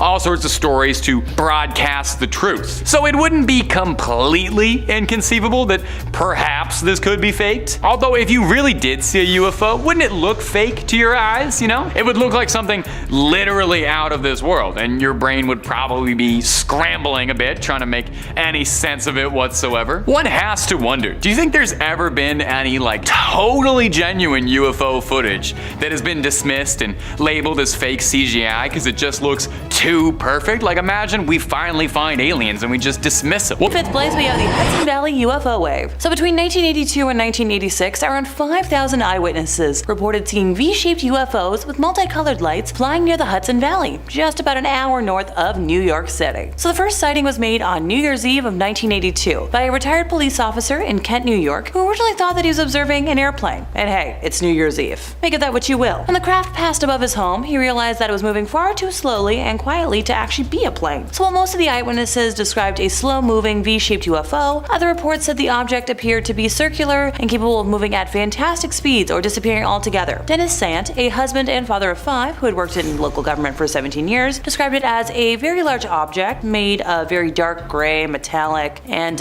made no noise. The lights were iridescent, bright, and stood out in the sky, and they were three-dimensional. It looked like a city of lights that hung in the sky. So Dennis and his family followed them until he was consumed by what he described as a feeling of fright. A few miles away, traffic screeched to a halt on Interstate 84 as a mysterious object hovered overhead. A police cruiser stopped in the middle of the road to radio in about this UFO. Ed Burns, a computer engineer and senior manager for IBM, was driving home on the Taconic Parkway and claimed that his radio was suddenly consumed by static. And when he leaned over to, adjust the dial, he saw the triangular ship. He said that the back had to be as large as a football field, and once again, there was no noise. On that same night, eyewitness reports indicated that the object was slowly moving north over the Hudson River Valley. 13 others saw it in Newcastle, and about 10 minutes later, Ed Burns and at least 20 motorists saw it near Millwood. 10 minutes after that, the phones began ringing off the hook in the police station at Yorktown, and didn't stop for hours. During another sighting, the UFO hovered about 30 feet above the Indian Point nuclear plant. The security supervisor was considering, kabooming the craft down before it disappeared from sight. A home video showing a light formation above Brewster, New York was taken on June 10th of 1984 by local resident Bob Pazzulli. The footage has since been looked at by a number of photographic experts who indicate that the movement of the object on the video seems to be one rigid object and not individual objects. Now, despite eyewitness reports and photographic evidence, the phenomenon was never properly explained. Third place, we have the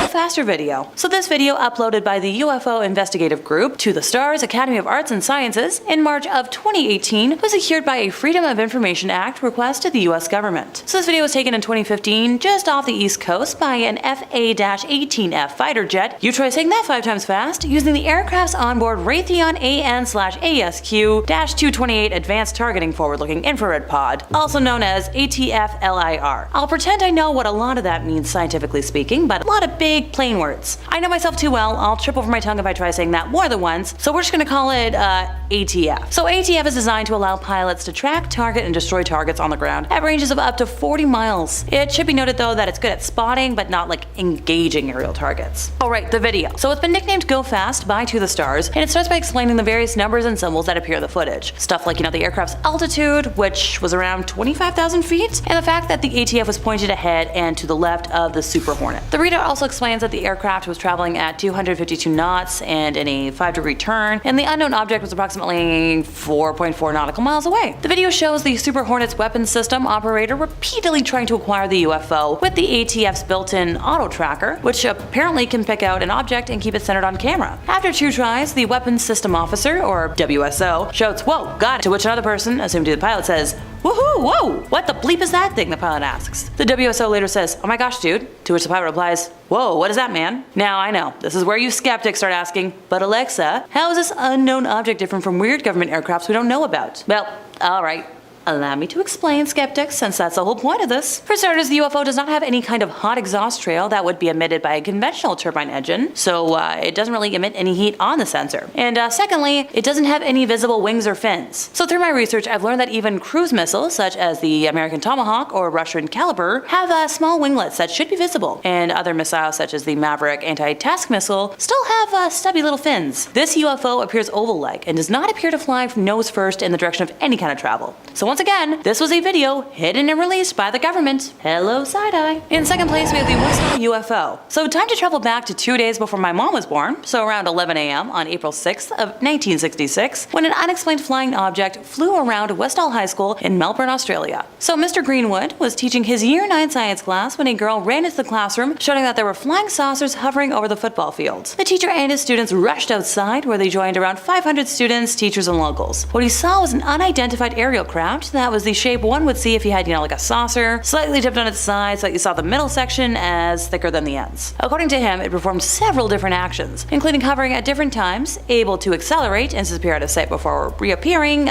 somewhere else. He said the craft was hovering 50 meters above the crowd, about 1 to 200 meters away, and clearly visible. More than 200 students and several teachers watched the UFO as it descended into a nearby field. Eyewitnesses watched the craft hovering around the school for approximately 20 minutes, and described it as being a gray saucer-shaped object that was about twice the size of a family car. Oh, and the Air Force reported that they were not in the airspace at the time of the incident. Just saying. In first place, we have the Cash Landrum incident. So on December 29th of 1980, Betty Cash, Vicky Landrum, and Colby Landrum were driving home from a night out when they saw 23 unidentified helicopters surrounding a huge diamond-shaped object that was hovering above the trees. So this all started around 9 p.m. while they were driving on an isolated 2-lane road in dense woods and saw a light above some trees, but originally dismissed it as an airplane approaching Houston Intercontinental Airport. Hey, as someone who used to live near Pearson Airport, trust me, you'll learn to ignore planes. A few minutes later, they saw what they believed to be the same light as before, but now it was closer and brighter. They said that it came from a huge diamond-shaped object which hovered at about treetop level, and that its base was expelling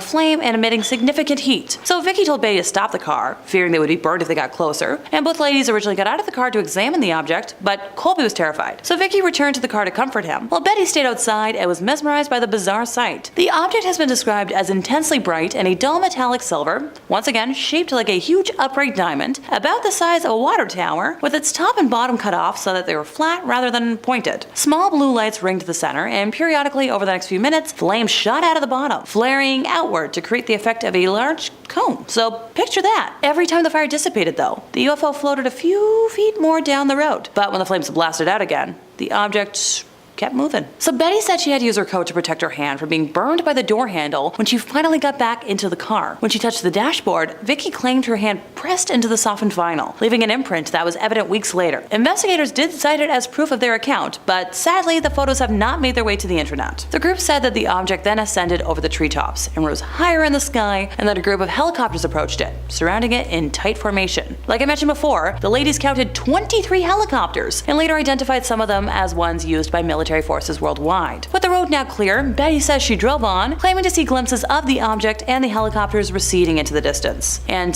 they said it lasted about 20 minutes. A Dayton police officer, Detective Lamar Walker, and his wife also claimed to have seen helicopters near the same area. The witnesses claimed that after the UFO and helicopters left, Betty took the other two home and then, went to bed for the evening. But that night, they reportedly all experienced similar symptoms, although Betty to a much greater degree.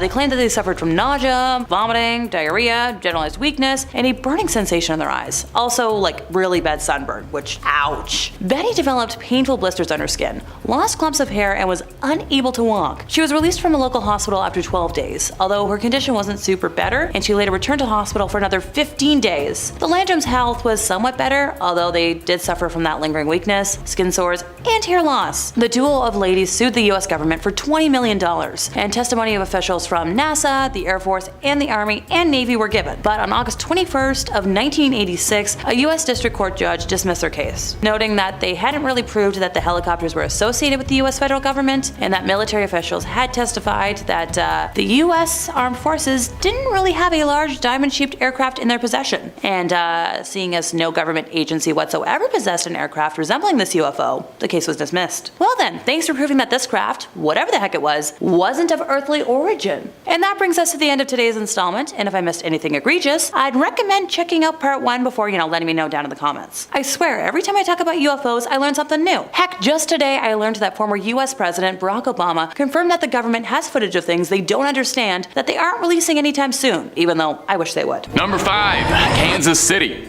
Our first video today is going to be this clip posted to Reddit from user Oh Wow Much Fun You Guys, which coincidentally is exactly how I feel making these videos for you. It was appropriately titled Weird Flying Object on Security, which is very good. I like when a title doesn't leave room for guesswork. Let's roll the clip.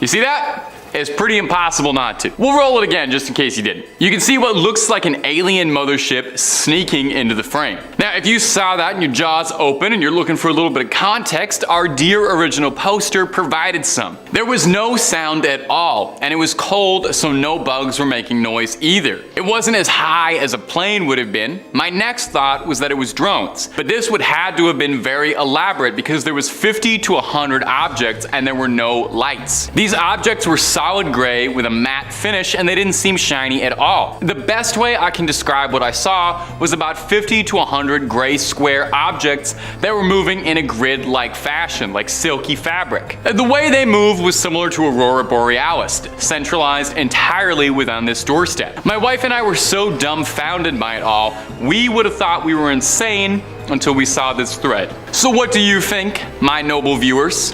Is our fair cameraman insane in the membrane, or are the rest of us insane for not seeing the truth? Hey, you let us know down below in that sweet comment box. And if you're looking for more stories about UFO sightings, I have a pretty good feeling I can know where you can find 7 more parts worth of it. And if space stuff isn't your jam, why don't you click on through, because we got something scary for just about any topic you can think of, and then some. So click through, hit subscribe and that bell, and don't miss a single scream. But do all that after this video, okay? Keep watching this one. We worked hard-ish on it. I worked hard-ish. All right, moving on. Number 4, Israel. Our next clip comes to us from Facebook. You know, good to have one that's not from the UFO subreddit. Try to diversify a little. It was captured in Hadera, Israel, and it features something truly shocking. Let's roll that clip and take a look for yourself.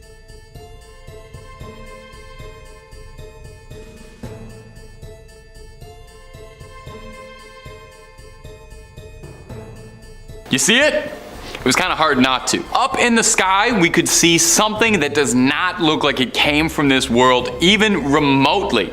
Looking like some beam of energy floating across the night sky. In fact, I'll be honest, it doesn't look much like a spacecraft to me. As far as unidentified aerial phenomena go, this thing is definitely living up to its name since it's up in the air, and I have genuinely no idea what's going on here, and I like to think that I know a thing or two about UFOs at this point.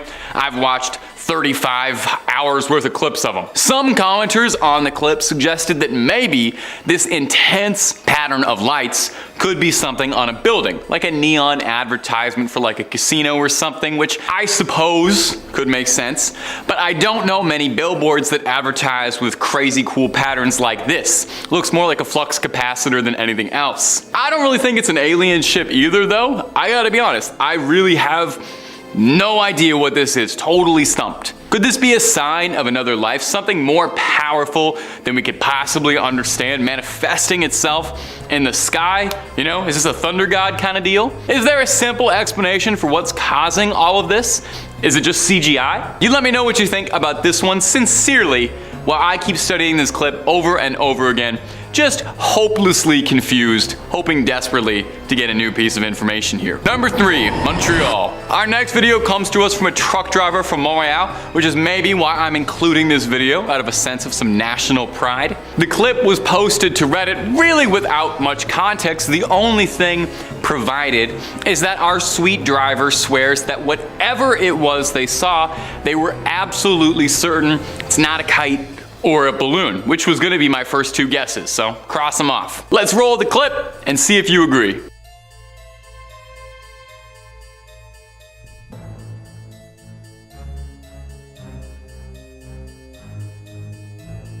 Pretty weird, right? You saw it, right? We can play it again if you didn't, but I hope you did. Take a real good look up in the clouds to make out that strange gray oblong just floating along. Whatever is following this driver as he makes his route is definitely weird.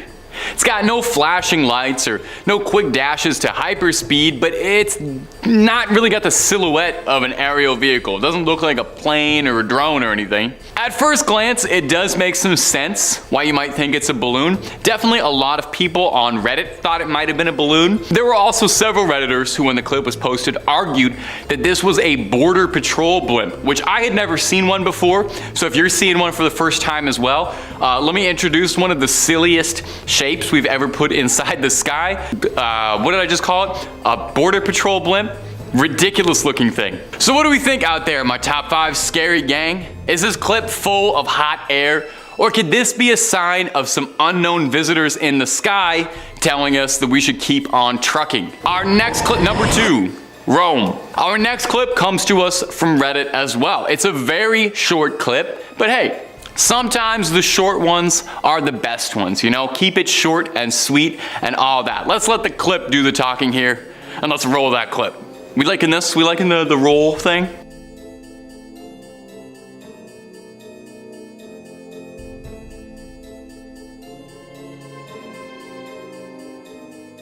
Did you see it? Of course you did. I don't even know why I'm asking. This one is clear as day. There's nothing else in the sky except for the flashing alien lights that are distracting your eyes from looking at anything else. These lights are definitely intimidating, you know? It kind of looks like the Predator is out there watching and hunting this train. Those little like laser sight things look exactly like the laser sights on his little shoulder cannon. Now what I think is interesting is we've seen a couple of these sightings like these on this specific series. Go back and watch the other old 7, which is making me wonder if there's an explanation somewhere out to be found for these triangular patterns of flashing lights to explain why they keep coming up with such regularity. Drones are what comes to mind as always, and it's usually what comment sections seem to think, because we can make drones do pretty impressive things. If you ever see those displays of like drones making pictures in the night sky, it's possible. But the set of lights don't seem to be moving too much, or at least the train is going significantly faster than they are, which does make me wonder if maybe these lights are stationary, perchance. If these could be lights from the top of a building, maybe off a radio tower or something. Or could these be 3 perfectly coordinated alien scouts watching from up above? Now, some detractors and skeptics suggested that it could be as simple as a trick of the light, or something reflecting in a strange way. Although if you're like me, and you watch the video about 100 times, like I do every time I make one of these things, you'll see it pass extremely briefly behind a signpost, like a single second. Meaning whatever this thing is, it's way off in the background. So what do we think? Could this have been a close encounter of the third kind, or is this train of thought just hopeless? Puns for all my scholars out there. You'll get that on the car ride home. And number 1, Ontario. Hey, what a lovely coincidence, because this clip is also a series of mysterious orange flashing lights moving in a triangular fashion. I told you these are a recognized phenomena. Nobody believes me. Anyway, let's let the clip do more of the talking. Roll that clip.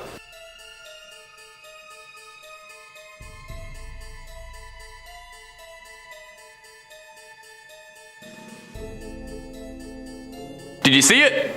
Those flashing lights shooting across the night sky like they were on a mission? Looks like an incredibly similar thing to the sighting from the previous video. I promise you I didn't arrange it like this intentionally. That just happened. Movie magic. I did some digging between now and the last point I just spoke about, and in the last 30 seconds, I've come to understand there's a popular conspiracy theory regarding a secret alleged Black Ops stealth aircraft called the Manta Ray TR-3, a hypothetical triangular aircraft that some UAP enthusiasts believe to be tied to several reportings of triangular UFOs like the one you saw in these last 2 videos. Now, it would make sense, and it's definitely something I want to be cognizant about when I'm making UAP content, is probably, if we're being honest, more likely, if anything, strange stuff we see up in the sky could be advanced government technology more than it would be little gray men passing through the clouds. In fact, the CIA themselves believe that over 50% of reports of all unidentified aerial phenomena throughout the 50s and 60s were merely people sighting the U-2 spy plane while it was being tested and believing that that's what they were looking at. But You know, if you're watching part 8 of this series and you're still believing what the CIA tells you, I can't help you. But is that what's happening here? Are we just seeing spy crafts up above? Number 3, Stephen Greer's disclosure. Dr. Stephen Greer is a renowned ufologist and a former physician intent on waking the public up and achieving that full disclosure. Possibly inspired by the surge of whistleblowing in recent months, he held a press conference with several key witnesses and testimonies that he believed would provide adequate disclosure and get the truth out there. Now, the whole thing is available online, and assuming we take all of these things as fact and it's not a very well organized grift, the secrets revealed within are life-changing. Greer claims that many different civilizations of extraterrestrials have all visited Earth, okay? Not just one species or one civilization, but lots. Now, he reports that as of now, no non-human entities have displayed an outward hostility towards humans, which is nice. That's one less thing to worry about. Don't have to worry about the Covenant coming in anytime soon. Like Grusha, Greer claims that the US has had access to non-human craft, and they've been studying the tech for breakthroughs in weapons, in cloaking, propulsion, energy technology. Now, this is the really fascinating part, is a claim that one reverse-engineered extraterrestrial technology is pre-programmed life forms, a sort of synthetic artificial life which are mistaken for aliens, described as biosynthetic AI, which sounds very similar to what the aerospace engineer was talking about in the last point. So maybe they share a Google Drive and they're getting ideas from each other, or maybe they're onto something. Another huge bombshell is allegations that within the US government, there's a shadowy clandestine group that was established in the 50s that operates free from the government's wishes, and they conceal alien tech and hoard it from the rest of the world to further their own goals. They're apparently very good at targeting and downing extraterrestrial vehicles and possess the tech and manpower to threaten security. Now, these are bold claims, but in this day and age, it's going pretty difficult to ascertain what's a bold claim and what's the truth actually leaking through the cracks. I mean, everybody's talking about biosynthetic AI aliens. Maybe biosynthetic AI aliens are out there. Number 2, Corporal John Weingant. Now, if y'all remember to the last part of this video, not the previous thing I just talked about, but the last 5 parts I talked about, part 1, we spoke of the testimony given by the Marine Michael Herrera, who claims that he saw paramilitary forces that seemed to be American loading weapons and munitions into an octagonal, non-human looking craft while he was deployed in Indonesia in 2009. Now, the story sounded outrageous, kind of like the plot of a video game, but also sounded extremely similar to an eyewitness account from another Marine years and years and years earlier in Peru. Now, you take a listen to the statement by Lance Corporal John Weingant. Lance Corporal Weingant had been a Marine since 1994, and in 1997 was deployed to Peru. Alerted to a possible friendly ship that had crashed at 3 a.m., he and a few other Marines drove out to the crash site in Humvees to investigate. After hours of searching through the brush, they found a gash in the land where it seemed as if something super hot had cut through the land, claiming that it looked as if a laser had gone through with surgical precision. And at the peak of the gash was this huge craft, non-human in nature, aerodynamic but organic, looking bumpy, notched, and alive, and dripping an unknown fluid. Most shockingly, he claims that inside the craft felt like he could experience something communicating with him telepathically, saying that they meant no harm and were peaceful in nature and needed assistance. Now, he claims shortly after this, helicopters and men in black military uniforms took him away and threatened him into silence, threatening his family and his livelihood if he didn't comply. Now, he sat on this story for years, only speaking out about it years after. It sounds very similar to the story presented by Herrera. Now, do you think this is fact or fiction? The video interview seems very genuine, and the story seems complicated and very detailed for a hoax. Hopefully we know the truth on this, or hey, maybe it's better not knowing. And number 1, footage from the Hudson River. And coming in at the number 1 spot today is going to be some shocking footage captured on an infrared security camera on the Hudson River on a marina. We've talked a lot about shadowy governments, secret retrieved alien crafts, decades spanning conspiracies, psyops, cover-ups, secret organizations, and I just thought we could all need a breather, you know? Something light, end the video something fluffy and fun. And it's about time I included one clip of a grainy, strange object darting across the sky sky that we can all argue about or speculate on wildly. It's the most fun part of UFO stuff. The clip is short and sweet and you get everything you need. You see a pretty clear view of a marina and then bam, right in front of your eyes. Seems like somebody hit the FTL drive, is taken off to a new galaxy, right? 12 parsecs away. Like what else could that be? Now I always try to play fair with the skepticism. Some commenters aren't convinced that this is proof of mass relay-based travel in starships, with some saying that it's as simple as a security camera bugging out, and if you'll pardon the pun, catching a bug flying close by at a particularly high speed. Leaves a trail because of the longer shutter speed being used by the camera at night. The object appears so brightly because it's illuminated by the infrared LEDs in the camera, which are designed to illuminate objects close to the camera at night, which all sounds very reasonable, but at the same time, now I don't know. Maybe it's just because I've been talking about aliens. Maybe it's because I watched the video slow down a few times, but it really seems like it's something just blasting off, you know? Blasting off like Team Rocket. The object appears out of nowhere for a few frames, shoots off into the dark, and then vanishes. It doesn't seem like a bug is what I'm trying to get across. But maybe that's just because I want to believe, you know? We're getting closer and closer to it every day. It's only a matter of time now before you log on to YouTube and you see Top 5 Scary uploading top 5 coolest aliens I've talked to personally, and the thumbnail is gonna be me shaking hands with one. Look forward in the next couple weeks. Number 5, falling from the sky. Coming up first today is going to be this wild footage that was posted to TikTok quite recently. Might have flown under the radar, but now it's blowing up, and if you're into the supernatural and the unexplained, maybe you've seen it on your front page already in between videos of cats falling over. It was posted by user PMESASSO, and it showcases a truly bizarre encounter, and possibly a close encounter of the first kind. In this video, we can see something falling from the sky. Now, it's difficult to make out entirely what it is, but it looks more technological than not. It's not a bird. Looks a bit like it's a falling craft or a drone of some kind that's been shot down. Do you remember that week or two in February where every day a mysterious unknown craft would get shot down, and then the government would refuse to explain or comment on what would happen? Remember how that happened and now we've all just moved on from it? I'm still thinking about it. Anyway, after that craft seemingly descends to the ground below, we see in the sky that a bunch of military fighter jets seem to be in hot pursuit of it, which definitely makes me pretty suspicious if there's fighter jets not even a minute behind a strange, unidentified craft. Now, there are some doubters in the comments who aren't as convinced. Some say the crafts are therefore an air show, and the thing falling from the sky part of it as well. Of course, did they consider maybe the aliens were the one putting on an air show and the government didn't want to be upstaged and that's why they sent a craft over? If I know anything about the US military, it's that they don't like being second best at anything. And if you want to watch a place that's the #1 best at something, it's Top 5 Scary, and it's scary videos we've got. If you can think it up, we've got a video or two on it. I mean it. Megalodons, ghosts, ghouls, goblins, aliens, conspiracy theories, horror movies, basically anything freaky under the sun or above it, we got 2 or 3 videos on. So hit subscribe, make sure you hit that little bell so you don't miss a single thing, but if you'd be so kind, do that at the end of this video, because I got 4 more mysterious orbs and UFOs coming up for you right now. Near his home, something fell from the sky onto the ground below, glowing a searing bright blue, ethereally brighter than anything he'd seen before. Commenters said they'd seen the same thing in Florida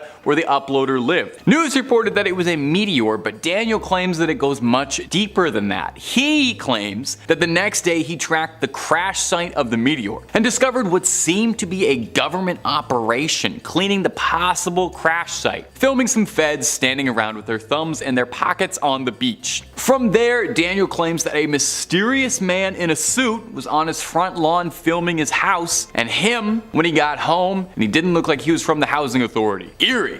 For what purpose?